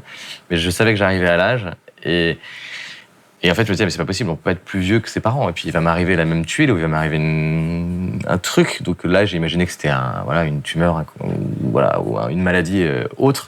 Mais j'étais sûr que j'étais malade et que j'allais mourir. Et autour de vous, d'ailleurs, comment on gère cette nouvelle époque? Ah bah là, c'est compliqué. Hein. Mon épouse me regardait en me disant, bon, tu m'as toujours dit que t'étais un peu, que t'avais des trucs à régler. Mais bon, elle me dit, là, je sais pas ce qui se passe, quoi. Donc vous vous sentez coupable je me sens en plus coupable de sentir mal. Je passe à côté de la grossesse, voilà. Et c'est là où j'ai vraiment commencé un vrai travail sur moi-même. Et du coup, ce deuxième enfant arrive au monde et la relation est tout à fait différente. La relation est complètement différente. J'ai le sentiment de pas l'aimer. C'est-à-dire que je me dis, j'ai tellement d'angoisse qu'il m'encombre, cet enfant. J'ai déjà tellement d'amour pour le premier. Je me dis, mais qu'est-ce que je vais en faire? Comment je peux aimer un deuxième? C'est pas possible. Donc, il m'a fallu un peu de temps, une petite année, je pense vraiment pour... ça peut être un peu dur, hein, mais j'assume, c'est-à-dire pour trouver de la place pour l'aimer, en fait. Donc j'ai mis du temps à l'aimer, donc peu à peu, je m'en occupais, bien, je faisais attention, voilà, mais j'ai mis du temps vraiment à l'aimer comme la première. Mm-hmm. Et puis aujourd'hui, il n'y a pas de différence, hein, et puis, en revanche, je crois que je l'aime mieux, entre guillemets, si je mets un petit mieux, ça veut un peu tout et rien dire, mais en tout cas, j'ai pas mis mes peurs dans l'enfant. Et je crois qu'elle elle est plus vivante, elle n'a pas les mêmes angoisses que l'aîné. C'est moins fusionnel. C'est moins fusionnel. J'arrive plus à prendre de la distance, je vois où je suis parent et où elle est enfant, en tout cas plus facilement. Si Isabelle, vous avez un conseil, n'hésitez pas. Non. Non, mais par contre, la peur de la maladie et de la mort, des accidents, ça, on l'a aussi un peu plus. Oui, parce qu'on se dit, mais... La vie est fragile. Voilà, c'est ça. Et d'ailleurs, quand... la surprotection, ça aussi, c'est vrai que quand ils sortent, là j'en ai que 2 qui sortent en l'occurrence, mais c'est vrai que Colin, je lui dis, tu me fais un message quand même, un petit message dans la soirée, allez, pour ta vie, tata, là, un petit message pour rassurer. Vous avez plus peur pour votre neveu qu'un de vos enfants, par exemple, quand il sort? Non, pas plus, j'en ai que 2 qui sortent, hein. Les autres n'ont pas l'âge de sortir. Ça viendra. Ça viendra, je sais. Mais disons que notre fils, il est parti en vacances avec des amis. Je savais qu'il était bien, mais c'est vrai que tout le trajet en voiture, j'ai expliqué à mon ami, j'avais peur, j'ai eu peur. Je voulais des messages pour me rassurer. Vous avez cette sensation aussi que finalement, on est plus insouciant, plus léger quand on n'a pas forcément traversé ça, ou finalement, il y a des gens qui sont très angoissés alors qu'ils n'ont pas vécu finalement la tragédie? En fait, il y a 2 choses. Il y a effectivement, comme vous l'avez vécu et que vous l'avez vu, vous avez besoin de cette réassurance. Mais parfois, dans les personnes angoissées, c'est ça qui est plus compliqué à comprendre dans l'angoisse, c'est que ça peut être le grand-parent, voire l'arrière-grand-parent qui a vécu un traumatisme. Et du coup, cette peur se transmet, entre guillemets, jusqu'à nous. Du coup, on a peur sans savoir vraiment pourquoi. Nous, génération du dessous, on ressent la même chose, mais sans avoir vécu le vrai traumatisme. Et pour le coup, dans le corps, on a quand même le même stress. Mm-hmm. Donc c'est important de pouvoir reconnecter l'information réelle pour que ça puisse se dépasser. Vous en avez conscience. Donc quelque part, on le sait, on peut vous rassurer, mais parfois on n'en a pas conscience. On se retrouve avec des personnes qui ont besoin tout le temps d'être rassurées et rien ne les rassure. Il n'y a rien qui marche. Parce que la vraie représentation, elle est au-dessus. Et c'est là qu'il faut aller la chercher pour la dépasser. Mm-hmm. David, ça va être un déclic pour vous finalement, d'avoir, parce que là vous avez traversé, puis on a l'impression que c'est une sorte de surenchère. Oui, je pensais que exactement. Vous êtes épargné, puis non, hypocondriaque, ça, vous n'avez pas vécu. Et donc finalement, et la naissance du deuxième enfant, etc., ça va provoquer une sorte de déclic. Quel genre de déclic? Qu'est-ce que ça va changer? Non, mais là je me suis dit, il faut revoir profondément les choses, parce que là je peux plus vivre comme ça, c'était juste plus possible. Donc là, vous démarrez une thérapie, sans rentrer dans le détail. Qu'est-ce qu'elle vous apprend finalement? Elle m'apprend simplement que le deuil est à moitié commencé, à moitié fait, enfin pas vraiment fait, un peu quand même sur certaines parties, et que voilà, faut se replonger un peu dans les émotions de l'enfant pour en avoir moins peur et avoir moins peur de ces émotions qui appartiennent à l'enfant de 6 ans et plus à moi adulte. Et au fond, en revisitant tout ça, alors qu'on se croit vulnérable ou fragile, on découvre que finalement, on a vécu des sacrés trucs. Exactement. Je veux dire, ce que je me suis dit, exactement. Je me suis dit, en fait, ce que tu as vécu là, c'est costaud, quoi. Donc ça va, en fait, t'es pas si fragile, quoi. Vous avez traversé des choses. Ouais, j'ai traversé, quoi. Mm-hmm. J'ai traversé. Il faut accepter de traverser, en fait. Mm-hmm. Pour se sentir fort, je crois qu'il faut déjà avoir ce recul de voir tout ce qu'on a vécu. Mais tant qu'on avance un peu à l'aveugle et qu'on le voit pas, c'est là où on se sent fragile. Alors qu'on peut. Moi, j'avais l'illusion d'être très fort un temps quand je regardais pas tout ça, en me disant je suis costaud. En fait, je l'étais pas parce que justement, j'avais pas du tout fait face à la fragilité. Voilà. Fort avec un œil. Ouais, c'est ça, exactement. Et vous avez créé une association à ce moment-là. Alors, quel genre d'association et pourquoi? Alors, c'était une association c'était au moment de la naissance de ma deuxième fille, pour les orphelins devenus adultes. Et l'idée, c'était de créer des groupes de parole pour parler des souffrances d'enfance et de la manière dont ça pouvait avoir des conséquences sur la vie d'adulte. Alors, pourquoi le créer? Parce que ça n'existait pas à ce moment-là? Parce qu'il n'y avait rien. Et surtout, je me suis rendu compte que c'était tabou en France. Enfin, c'était des questions qui étaient abordées par personne. En Suisse, non plus, on n'a rien. Hein. Il y a une espèce de tabou de la mort, Voilà, comme ça. C'est c'est comme ça. si il n'y avait plus d'orphelins en France aujourd'hui. Il y avait ça n'existait plus. Et donc, j'étais confronté à tout ça. Et voilà. Donc, justement, j'ai pas mené à terme le projet, mais en tout cas, ça m'a permis de réaliser que ce que j'avais vécu, d'autres l'ont déjà vécu et le vivront encore, et que ça se traverse et que on vit avec, quoi. Et on se pose la question, on a dit effectivement, un couple peut exploser quand on vit ce genre de situation. Ouais. Vous disiez, nous, il se trouve que voilà, ça passe ou ça casse, nous c'est passé. Dans votre cas? C'était compliqué. Non, c'était compliqué. Alors, voilà, je me suis séparé de la maman des deux enfants pour plein de raisons, mais en tout cas, voilà, si je suis honnête, si je suis lucide, il y a un lien quand même. C'est-à-dire qu'à un moment donné, moi, dans ma vie, j'ai essayé de me blinder aussi de toutes ces peurs. Donc, à travers cette famille, à travers un couple, à travers plein de choses. Et il y a un jour, quand j'ai soulevé le tapis et que j'ai vu toute la poussière qu'il y avait, je me suis dit, bon, voilà, il faut que j'affronte ça seul. Et puis, ça a déséquilibré le couple, donc ça a eu des répercussions quand même. Ouais, tout à fait. Et aujourd'hui, puisque vous êtes là pour en parler, donc qu'est-ce que vous avez à transmettre finalement à travers toutes ces épreuves et toutes ces subtilités, etc., sur la question du deuil? Qu'est-ce que vous savez maintenant? Parce qu'on dit qu'on est la somme de nos expériences, donc qu'est-ce que vous savez? Alors déjà, le deuil, c'est une émotion. Enfin, moi, je l'ai compris très tard. C'est-à-dire que faut d'abord être triste, quoi. Enfin, c'est chouette de pouvoir être triste, en fait. Moi, pendant Pourquoi vous longtemps, dites c'est chouette de pouvoir être triste? Parce que On s'en empêche? moi, on s'en empêche. Enfin, moi, je me suis empêché d'être triste. Et je traînais ça comme un boulet au fond de moi-même, mais sans vouloir être triste. Donc, ce que vous faites, moi, c'est pour ça que je Ça suis... fait partie de la vie. Parce que c'est partie de la vie, Ouais, parce que la exact. vie est parfois triste. Et que... J'explique à mes enfants comme ça, en tout cas, je leur dis. Ouais. C'est pas grave d'être Non, triste, ça fait partie. Vous pouvez être triste, vous pouvez être en colère, ce que vous disiez. Voilà, c'est ça. Et on peut être triste, on peut être en colère. Donc c'est d'abord une émotion, le deuil. Et puis le deuil, surtout, c'est aussi moi je crois, un long chemin. Mais ça se fait pas en 6 mois, ça se fait pas faut revisiter plein de choses. C'est un long chemin, mais je crois que c'est quelque chose qui est peut-être jamais complètement bouclé, mais c'est comme ça que la vie entre aussi. Elle re-rentre, elle sort, elle re-rentre comme ça. Donc on est triste, mais ça revient. Et donc ça donne une force. Il y a plein de choses que j'aurais sûrement jamais faites sans la perte de mes parents. Vous pensez à quoi? Parce qu'à un moment donné, je parlais tellement pas. Enfin, j'étais tellement petit, j'étais muet. Je me suis dit, attends, il faut que je fasse quelque chose, parce que là, je passe à côté de la vie. Donc, donc je me suis forcé pour y aller, pour faire des choses. Et j'ai développé la qualité inverse du défaut, quoi. C'est-à-dire? C'est-à-dire de timide, je suis devenu à quelqu'un qui parle beaucoup et qui aime bien ça. C'est plutôt bien. Oui, c'est plutôt bien, ouais. C'est plutôt bien. Et ce qui a changé aussi, c'est qu'aujourd'hui, vous êtes capable de dire des phrases que vous ne pouviez pas prononcer avant. C'est-à-dire... Alors, ce qui a changé, c'est ça aussi. C'est-à-dire que pendant longtemps, on me demandait que font tes parents. Même quand j'étais jeune adulte, je disais, je disais le métier de mon oncle et ma tante, quoi. Ça n'a pas de question. Et puis, un jour, je me suis rendu compte, non, en fait, que font tes parents, c'est pas... La question, elle est pas là. Donc, c'est pas que font ton oncle et ta tante, c'est que font tes parents. Tu sais, mes parents, ils sont morts quand j'étais petit. Alors, souvent, les gens, même encore aujourd'hui, parfois, ils sont, désolé, non, il n'y a pas de problème, voilà.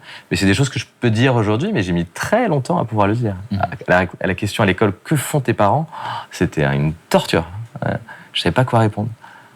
Vous, Colin, c'était plus facile. Vous avez réussi assez vite à le dire. Moi, je l'ai toujours dit. Moi, après, je leur disais ce qu'ils faisaient, mais j'ai toujours dit qu'ils étaient décédés. Et après, les gens, ils s'excusaient, ils étaient pas bien, ils se sentaient un peu mal.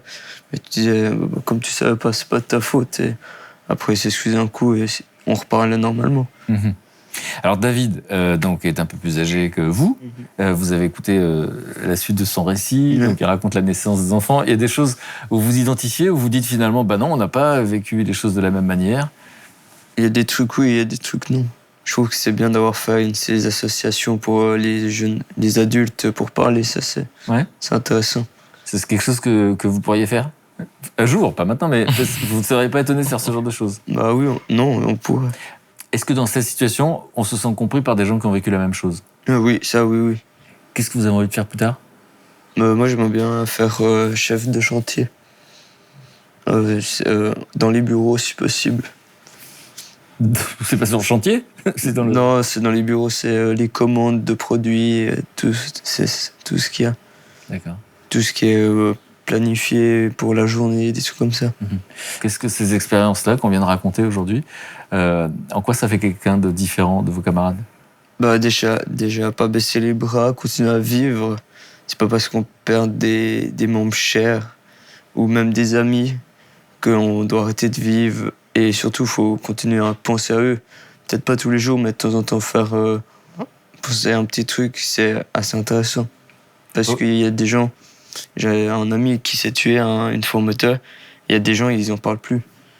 Et moi, des fois, j'en reparle avec des potes. On reparle un peu, mais on ne parle pas ça tous les jours. Mais de temps en temps, ça fait du bien d'en reparler quand même. Parce que souvent, dans ces situations-là, quand il y a un drame comme ça dans une famille, on n'en parle pas de peur de rappeler le problème, en fait, de faire souffrir les autres. Finalement, tout le monde souffre de ne pas en parler. Enfin, c'est un paradoxe un petit peu. Ouais. Et Colin, vous avez l'impression que vous êtes passé par l'acceptation, vous avez accepté? Vous parliez de colère quand ça s'est passé, par exemple. Est-ce qu'elle est passée, cette colère? Ça m'arrive des fois de l'avoir, mais accepter, on peut pas vraiment accepter, mais on doit vivre avec. Des fois, il y a des moments de colère, des fois, il y a des moments de tristesse, des fois, il y a des moments de bonheur, il y a un peu de tout. Mais ça peut changer du jour au lendemain, ça dépend aussi des dates, ça dépend un peu de tout. On doit vivre avec, c'est important ça. Ouais, ça c'est vrai, on doit vivre avec. C'est-à-dire, pour vous, ça veut dire quoi? C'est-à-dire qu'on n'a pas le choix, c'est là. Ouais. Donc, on va pas la fuir, on va pas fuir la colère, la tristesse, les moments difficiles. C'est là, on doit vivre avec en fait. C'est ça, moi je trouve Colin a raison, c'est une des grandes leçons. On va reprendre cette conversation dans un instant. Je voudrais vous montrer un reportage sur quelqu'un que vous connaissez bien. Quelqu'un qui lui aussi a décidé de faire quelque chose pour les enfants orphelins, puisque lui-même a vécu cette tragédie. Vous le connaissez, il s'appelle André, donc vous l'appelez Dédé. Dédé. Il est de votre région et il a une association qu'il appelle Porte-Bonheur. Donc c'est Colin qui en a parlé tout à l'heure. Cette association existe depuis une vingtaine d'années. Elle réalise le rêve de centaines d'enfants orphelins et donc ça se passe en Suisse. Et notre équipe l'a rencontré. On en parle juste après, c'est très émouvant. Le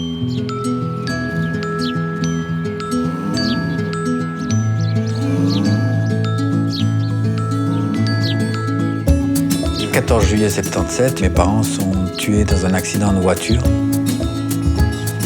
Le fait d'être orphelin, c'est pas la fin, ça peut être juste une renaissance. Le but de l'association Porte-Bonheur, c'est d'offrir un soutien, une écoute, une oreille à des enfants orphelins de chez nous. L'association mène plein d'actions. La première action, c'est aller vers l'enfant. C'est de les suivre au quotidien, c'est de leur souhaiter un bon anniversaire, c'est de leur souhaiter un bon Noël. Et puis là, quelques jours après, on reçoit un mot de remerciement ou bien on reçoit une demande « Ah oui, j'aimerais faire ça, est-ce que vous êtes toujours là pour moi ?» Et on est toujours là. Allez, on y va. Février 2012, Simon et Étienne m'appellent « Papa est décédé ». Il se trouve qu'ils vivent dans une maison. En quelques années, elle devient dans un état juste incroyable et même extrêmement dangereuse. Nous, on décide d'entrer en matière, pas pour les aider à refaire la maison, c'était pas ça. Seulement, la seule demande que m'ont fait ces enfants ou adressée à Porte-Bonheur, c'est on veut rester ensemble. On veut pas être séparés. Alors là, en 2 temps, 3 mois, on a dit on va tout faire pour. Mesdames, messieurs, merci beaucoup d'avoir répondu présent à cette première visite de chantier pour vous. Je vous dis merci du plus profond de mon cœur, mais aussi de la part de cette famille qui est là. On a refait la maison en 2 mois, du sol au plafond. C'est-à-dire on change les fenêtres, on change les portes. On l'a refait de A à Z, avec 250 bénévoles, avec 85 entreprises de la région.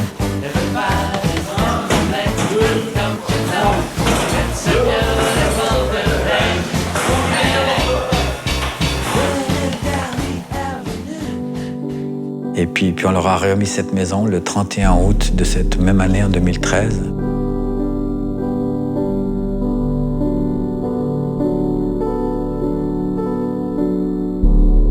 Quand tu offres un truc ou quand tu vois le bonheur de ces gamins, les yeux qui brillent, les larmes de joie, c'est plus que tout, c'est gagné. C'est pas parce que papa ou maman ou les deux sont envolés que ta vie ça s'est arrêtée. Peut-être que ça va t'amener autre chose.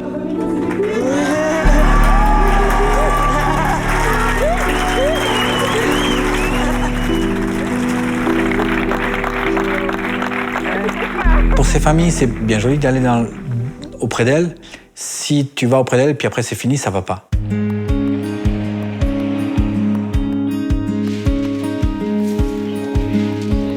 Donc, j'ai une maison, j'ai un foyer. Chez nous, c'est ouvert. Il suffit d'ouvrir la porte à l'atelier et je serai là.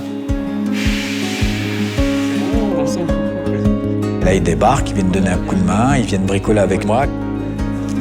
Hello, c'est Dédé. Salut les touristes.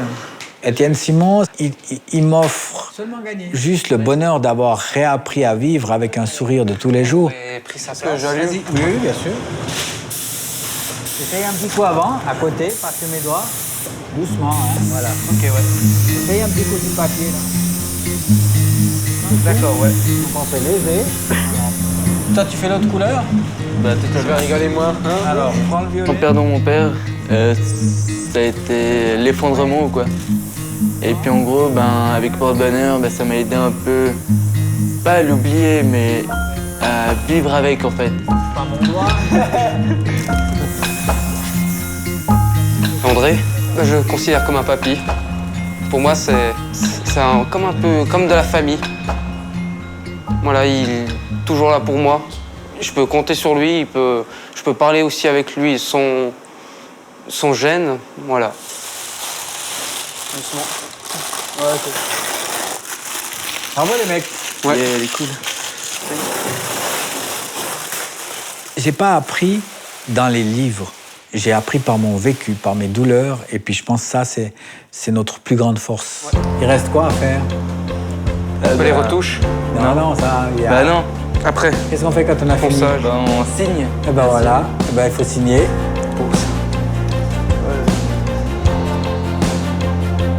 J'ai le sentiment d'avoir réussi à j'ai réussi à combler ma douleur. Puis de voir l'écho qu'on a par rapport à ces familles et ces enfants, il faut croire qu'on est dans le juste. Puis ouais, c'est une belle satisfaction personnelle.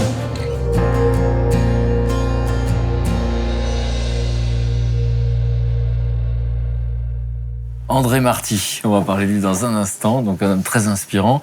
Avant d'avoir vos réactions, je vous présente mes camarades qui nous ont rejoints pendant le reportage, donc Émilie, Brigitte et Aude. Bonjour. On verra parce que vous le connaissez, André, vous le découvrez? Oui, je découvre. Qu'est-ce que vous avez ressenti?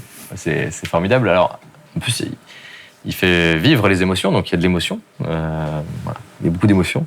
Et puis, c'est intéressant quand il dit que cette douleur, elle se transforme et on peut en faire des choses positives et ça peut être une chance. Vivre avec. Vivre avec, voilà. On a repris votre formule de tout à l'heure. Et donc, il est rentré dans votre vie comment, André? 2 jours après le crash, il a sonné à la porte, il s'est présenté, il a dit qu'il était là pour nous aider.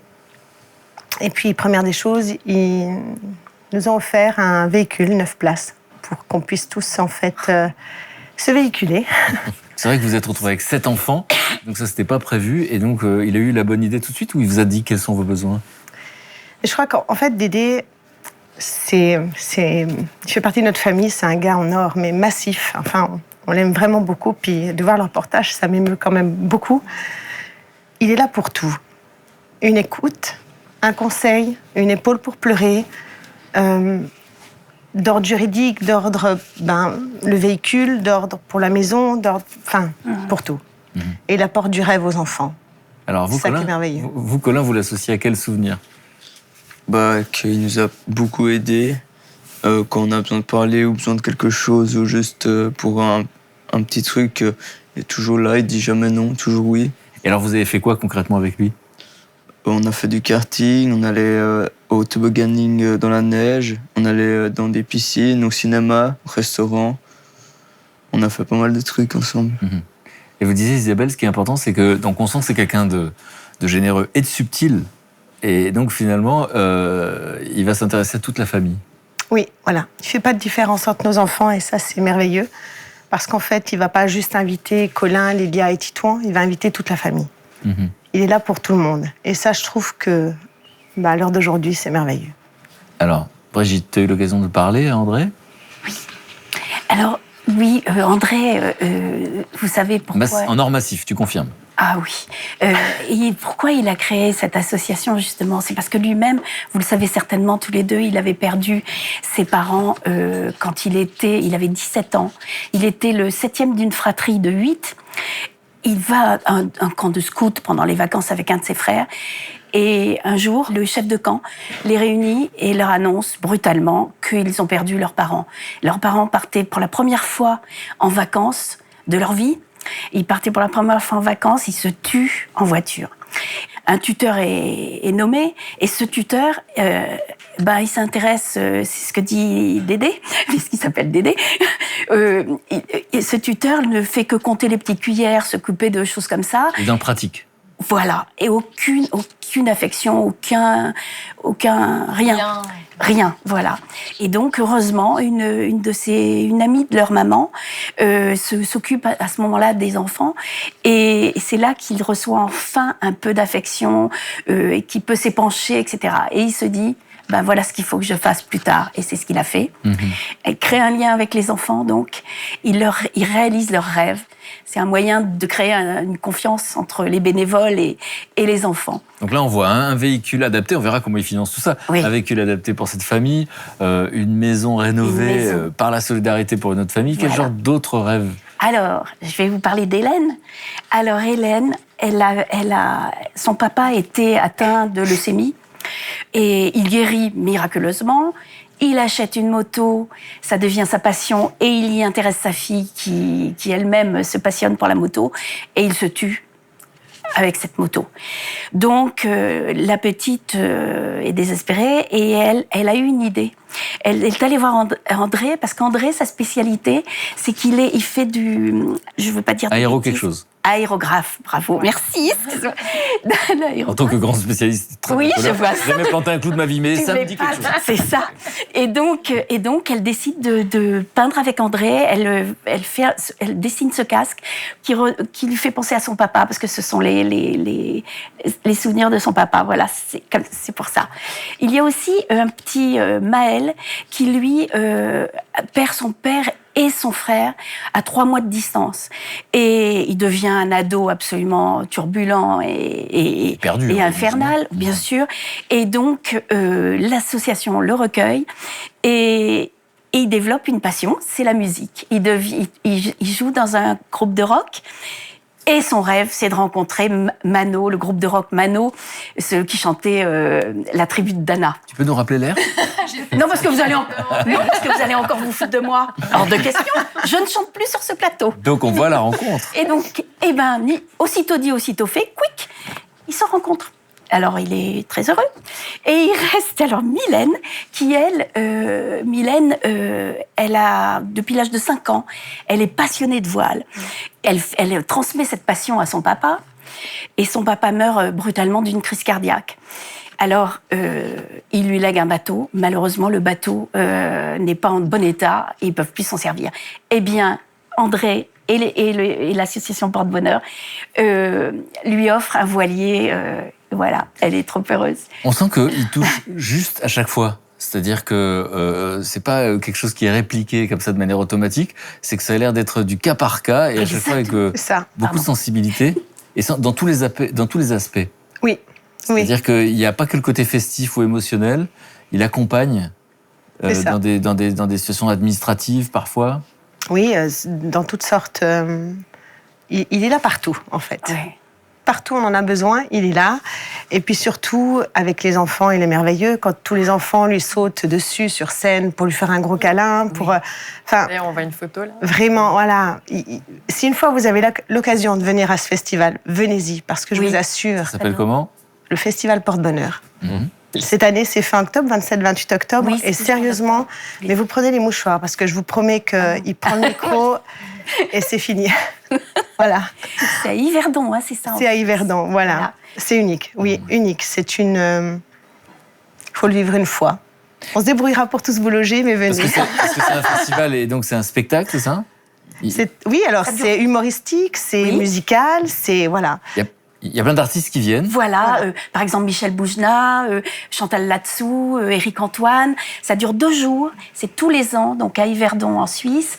Et c'est grâce à ça, et aux dons aussi, hein, mais c'est grâce à ça qu'il arrive à financer tous les rêves des enfants. Oui. Et puis ça lui permet de faire connaître l'association et aussi d'avoir de nouveaux donateurs. Alors, ce qu'il faut savoir aussi, c'est que 110 enfants sont pris en charge chaque année par l'association. Et il y a plus de 1000 enfants qui ont été aidés, accompagnés grâce à cette association depuis qu'elle existe. Bon. Voilà. Merci beaucoup. Non, mais ça fait partie de ces êtres humains inspirants, on va dire ça comme ça. Et vous disiez tout à l'heure, finalement, voilà, dans la société, il y a quelque chose de tabou. On a l'impression que les orphelins n'existent pas, ça doit être trop douloureux pour tout le monde, où tout le monde est maladroit. Là, pour le coup, il y a quelqu'un qui... il en fait même une fête, donc c'est incroyable, c'est génial. Et puis, il faut souligner aussi qu'il a une femme absolument extraordinaire qui accepte tout ça. Madame Dédé. Voilà, Katia. Notre Katia. Et puis des bénévoles autour qui sont mais juste merveilleux. Juste tous, ils sont tous merveilleux. Il n'y a pas... Voilà. Et sans cette tragédie, vous saviez qu'il y avait autant de gens formidables autour de vous ? Eh ben non. Avant qu'on traverse ça, l'association Porte-Bonheur, on ne connaissait pas. Et pourtant, dans notre région, on a beaucoup d'orphelins, mais c'est vrai que tant qu'on ne traverse pas le problème, malheureusement, voilà, on ne connaît pas. Alors, des anges gardiens, où tu vas nous en parler, des gens comme ça qui décident d'être dans la transmission, d'aider les autres. Oui, 2 autres anges gardiens qui, eux, sont des rescapés du tsunami, qui s'appellent Rob et Paul Forcan. C'est 2 frères anglais, dont Émilie va nous montrer la photo. Alors, eux aussi sont orphelins. Ils ont perdu leurs parents au Sri Lanka lors du tsunami de 2004 qui a dévasté l'Asie du Sud-Est. À ce moment-là, ça faisait 3 ans qu'ils voyageaient avec leurs parents et leurs petits frères et sœurs. Rob avait 13 ans à l'époque et Paul avait 11 ans. Pendant 3 ans, les parents avaient décidé de faire un grand voyage humanitaire principalement, et avec leurs enfants, ils participaient à des actions bénévoles avec des associations locales. Donc ils n'étaient pas seulement en vacances, c'est-à-dire qu'ils étaient participaient à des... Alors, ils avaient énormément aidé d'associations en Inde, et au Sri Lanka, il se trouve qu'ils s'étaient octroyés des petites vacances. Ça, c'était avant la tragédie. Juste pendant, à Noël 2004, au moment du tsunami. Et les parents, juste avant que la vague les emporte, avaient réussi à mettre à l'abri les quatre frères et sœurs, et puis eux, malheureusement, ont été emportés et ont péri dans la catastrophe. À ce moment-là, Rob a 13 ans, et donc c'est lui qui prend tous ses petits frères et sœurs sous son aile. Ils n'ont pas un sou en poche, ils n'ont plus leur passeport, évidemment, et donc la petite sœur est blessée, était assez lourdement blessée, et ils font 200 km en autostop, aidés par tous les locaux, pour réussir à rejoindre l'aéroport et pour repartir au Royaume-Uni. Et là, ils vont être élevés par qui, du coup ? Alors là, ils trouvent refuge chez leur grande sœur, qui était partie, elle, la veille du drame. Elle avait repris un avion pour repartir travailler en Angleterre. Et donc, la sœur aînée prend ses quatre petits frères et sœurs sous son aile à son tour. Et à un moment, Rob, le grand frère, se souvient que les parents, eux, disaient toujours quand il se passe quelque chose de négatif, il faut en faire une force, il faut en faire du positif. C'est ce que les parents disaient avant leur disparition. Leurs parents disaient toujours ça, c'était leur philosophie de vie, en fait. Faire de tout ce qui est négatif une leçon de vie et une force. Alors, on imagine qu'ils l'ont appliqué. Exactement. Et du coup, ils ont fait quoi ? Eh bien, ils décident d'aider, de venir en aide aux enfants sri-lankais et aux familles, aux populations sri-lankaises qui leur sont venues en aide au moment du tsunami. Et ils créent une fondation qui s'appelle Orphans for Orphans, donc qui veut dire des orphelins pour les orphelins. Ça, c'était en 2011. Ils sont tout jeunes à l'époque, 19 ans, Rob, et Paul a 17 ans. Elle fait quoi concrètement, la fondation ? Ils viennent en aide aux enfants orphelins du Sri Lanka, mais aussi plus globalement aux enfants défavorisés. Et c'est de l'aide à la fois pour la scolarisation, donc ils participent à l'ouverture d'écoles, ils recrutent des enseignants, et puis une aide médicale également, ils fournissent du matériel médical, et leur plus grand projet, c'était l'ouverture de cet orphelinat pour le 10e anniversaire du tsunami. En 2014. Ils ont ouvert un orphelinat. Ils ont ouvert cet orphelinat qui accueille 400 enfants. Alors, des enfants orphelins, mais plus globalement des enfants aussi défavorisés. Et donc c'est un orphelinat, mais c'est surtout une maison d'accueil pour scolariser ces enfants. Et puis pour leur... voilà, c'est des activités scolaires, mais des activités sportives aussi, des activités artistiques, pour que ces enfants aient un lieu où ils puissent trouver de la convivialité. Les enfants et aussi des adultes d'ailleurs. Des adultes qui veulent être formés, par exemple, à des cours d'anglais ou qui veulent juste trouver un peu de chaleur humaine. Colin, vous comprenez leur démarche ? Oui. Mais c'est assez impressionnant ce qu'ils ont fait. David, qu'est-ce que ça vous inspire ? Une force de vie qui est assez naturelle et assez... explosive comme ça et rapide.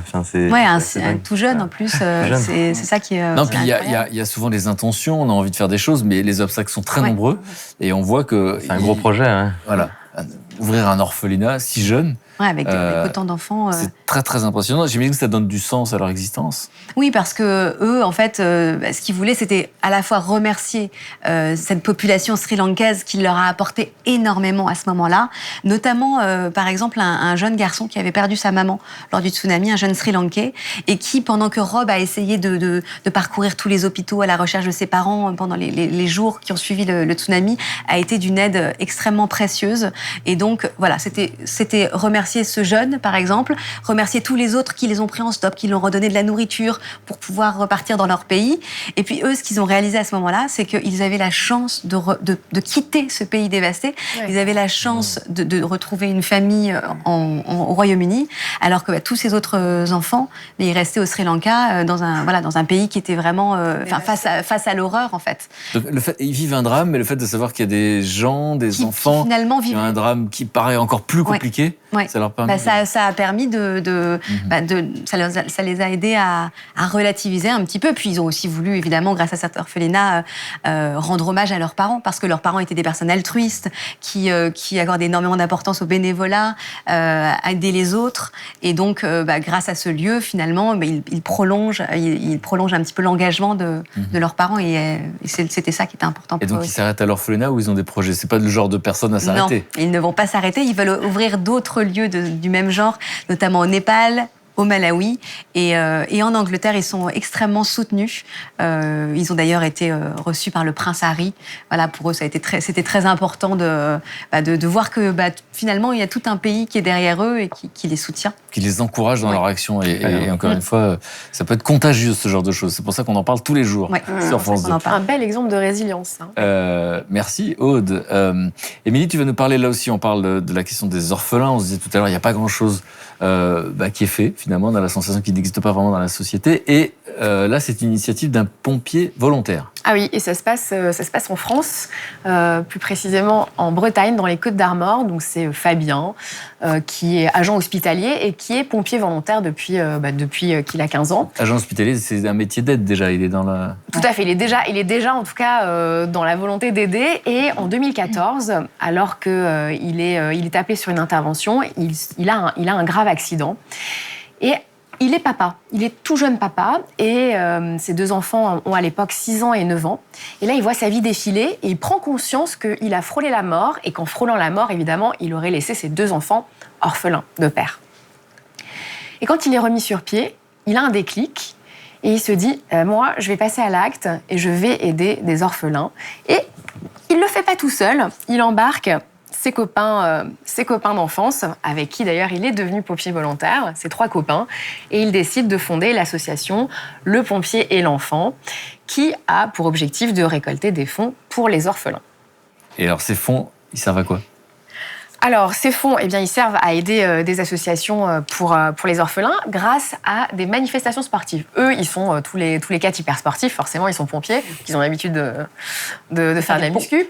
Et c'est comment quand on est pompier qu'on fait du sport ? On fait des pompes, ça d'ailleurs. On fait des haltères. Non. Il y a une épreuve quand on est pompier. D'ailleurs, personne ne peut être pompier. Je sais parce que ma mère est pompier volontaire aussi. En fait, il faut monter la planche. Donc c'est un truc, faut avoir des bras et donc il faut se hisser comme ça sur la planche. Donc c'est pour ça qu'ils sont très sportifs. Et donc là je fais semblant de comprendre, mais la planche, quelle planche ? Et en fait il y a une planche qui est tout en haut. Et en fait donc tu attrapes la planche comme ça et en fait tu dois te hisser comme ça sur la planche et tu dois hisser la moitié de ton corps. Ma mère fait ça. Ouais, ma mère fait ça, ouais. Wow.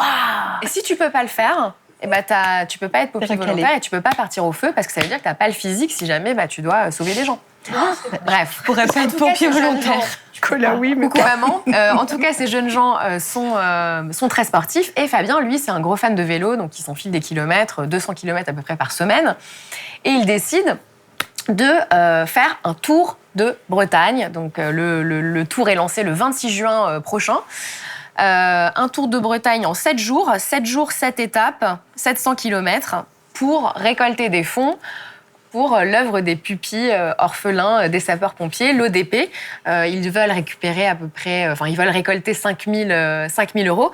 Alors, pendant ces 7 étapes qui vont avoir lieu donc, dans toute la Bretagne, entre Paimpol, Brest, Quimper, Rennes, j'ai révisé la géographie de la Bretagne avant de J'allais venir. dire, tu es bretonne ou je rêve? Non, pas du tout. Donc, voilà. Et en fait, ce qui est magnifique dans cette histoire, c'est que un orphelin en Bretagne a entendu parler de ce défi qui était lancé par l'association et il a contacté Fabien et lui a dit « Moi, les derniers 100 km, je les fais avec toi. » Et donc, il s'est entraîné et il va faire les derniers 100 km pour le symbole avec Fabien. Et moi, je trouve que c'est super émouvant, quoi. C'est génial.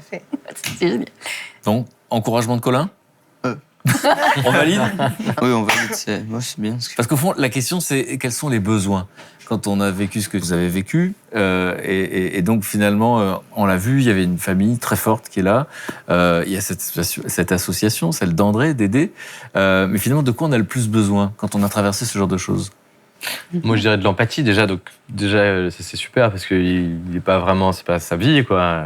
Il n'a pas vécu ça, mais il tend la main et ça, c'est déjà pas mal. Ouais. D'une manière ou d'une autre, c'est super. Donc, le besoin de quoi? D'empathie, de compréhension? De compréhension, de te dire, t'as vécu un truc difficile et je suis là. Alors, c'est pas de la pitié non plus en disant, mon pauvre petit gars, viens, t'es un pauvre petit orphelin, mais t'es quelqu'un, t'as une blessure et puis on va s'en occuper. Et puis là, c'est vraiment la vraie conjonction entre le sport, la solidarité. Il y a un côté défi, donc c'est pas juste récolter des fonds comme ça, c'est-à-dire que vraiment ils se mobilisent. Ça fait des semaines qu'ils s'entraînent, 12 heures par semaine, 200 km par semaine. Enfin, il y a une vraie empathie et voilà, ils donnent du temps pour pouvoir récolter ces fonds et ça, c'est vraiment fantastique. Puis ce qu'on retrouve dans les deux associations, c'est quand même la joie. C'est vraiment revivre des choses du quotidien, que ce soit à l'atelier, que ce soit dans la course, le vélo, et que effectivement le temps de parole il est important, mais on peut pas rester que dans des groupes de parole parce que ça devient vite tout de suite beaucoup plus lourd. Que là on voit que c'est l'énergie de vie qui rassemble, c'est pas l'énergie de mort entre guillemets. Il guillemets. jamais de parler des étoiles, Dédé. Il a toujours une pensée pour les étoiles en disant voilà, pour les étoiles là-haut, voilà, et puis on avance. Donc avec ce vocabulaire, il fait référence effectivement à la raison pour laquelle on est tous là, mais c'est le présent et c'est la vie qui compte. Ah bah oui, clairement. Bon, merci beaucoup en tout cas. Merci. Sincèrement les camarades. Merci à vous pour l'authenticité de vos témoignages. Comment vous sentez, Colin? Moi, je me sens bien. Pourquoi? J'ai bien aimé. C'était assez intéressant déjà de savoir qu'il y a des autres associations dans tous les pays, que même des gens qui habitent en Angleterre, ils font des associations dans les autres pays. Je trouve ça très intéressant. Ça rend optimiste. Ouais. Et le fait d'évoquer votre histoire, qui est jeune et qui est douloureuse, là, le fait d'en avoir parlé, vous vous sentez comment? Ça fait déjà du bien parce que il y a des autres personnes aussi qui ont les mêmes histoires que nous, mais un peu différentes. Mais on n'est pas que les seuls à avoir perdu que nos 2 parents, parce que la plupart du temps, c'est qu'un parent sur 2. Et moi, je trouve ça assez intéressant d'avoir entendu un autre témoignage, parce que j'avais jamais entendu les 2 parents. C'est la première fois que vous rencontrez quelqu'un qui finalement a vécu la même chose que vous. Ouais, à peu près la même chose. Et ça fait quoi du coup? Quelque chose de réconfortant? Ouais, ça réconfort et en plus on se sent un peu moins seul de savoir qu'on est plusieurs personnes à avoir perdu les 2 parents en même temps. David, qu'est-ce que vous ressentez quand vous entendez ces mots? On se sent un peu moins seul. Ouais, moi je suis tout à fait d'accord avec Colin.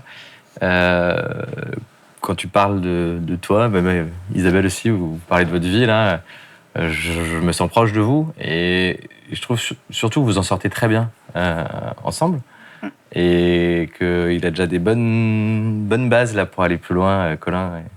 Et donc je trouve ça chouette, ça fait du bien de le voir. Merci. Merci beaucoup. Et ça, c'est les mots que j'ai envie qu'on retienne. On a parlé de quelque chose de très douloureux, mais ça fait du bien. Donc, merci. Je voulais vous l'entendre dire dans votre bouche à vous. Merci sincèrement. Merci les camarades. Merci beaucoup, Florence. Merci Et puis, merci à vous pour votre attention. On se retrouve très, très vite sur France 2.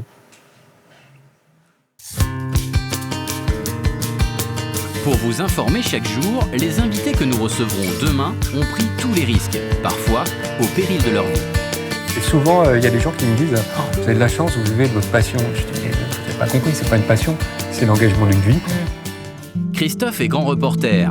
Dans les années 2000, caméra à l'épaule, il couvre de nombreux conflits et doit souvent prendre la fuite pour éviter le pire. En Haïti, il y a une vague de bonhommes avec des machettes qui arrivent et on se retrouve dans une souricière. Là, la violence, elle est arrivée d'une manière instantanée, subite, et ça a été super violent. Christophe enchaîne l'émission avec succès, et notamment avec le journaliste Gilles Jacquier. Mais un drame va l'amener à réfléchir sur son métier. On arrive à Homs, en Syrie, et là, il y a un premier obus qui tombe entre Gilles et moi, en fait. Lui, il va recevoir 4 impacts dans le corps, ça va le tuer sur le coup. Je perds un ami, et j'avais pas imaginé qu'on puisse le perdre comme ça. Éric travaille pour une prestigieuse agence de photographes. En 2014, il est en Ukraine pour suivre la révolution. Il se trouve parmi les manifestants quand les premiers coups de feu retentissent. Je tombe dans un piège. Ce jour-là, il y a 70 morts. Et tous les gens qui viennent à côté de nous sont soit tués, soit blessés. Donc on commence vraiment à bien flipper.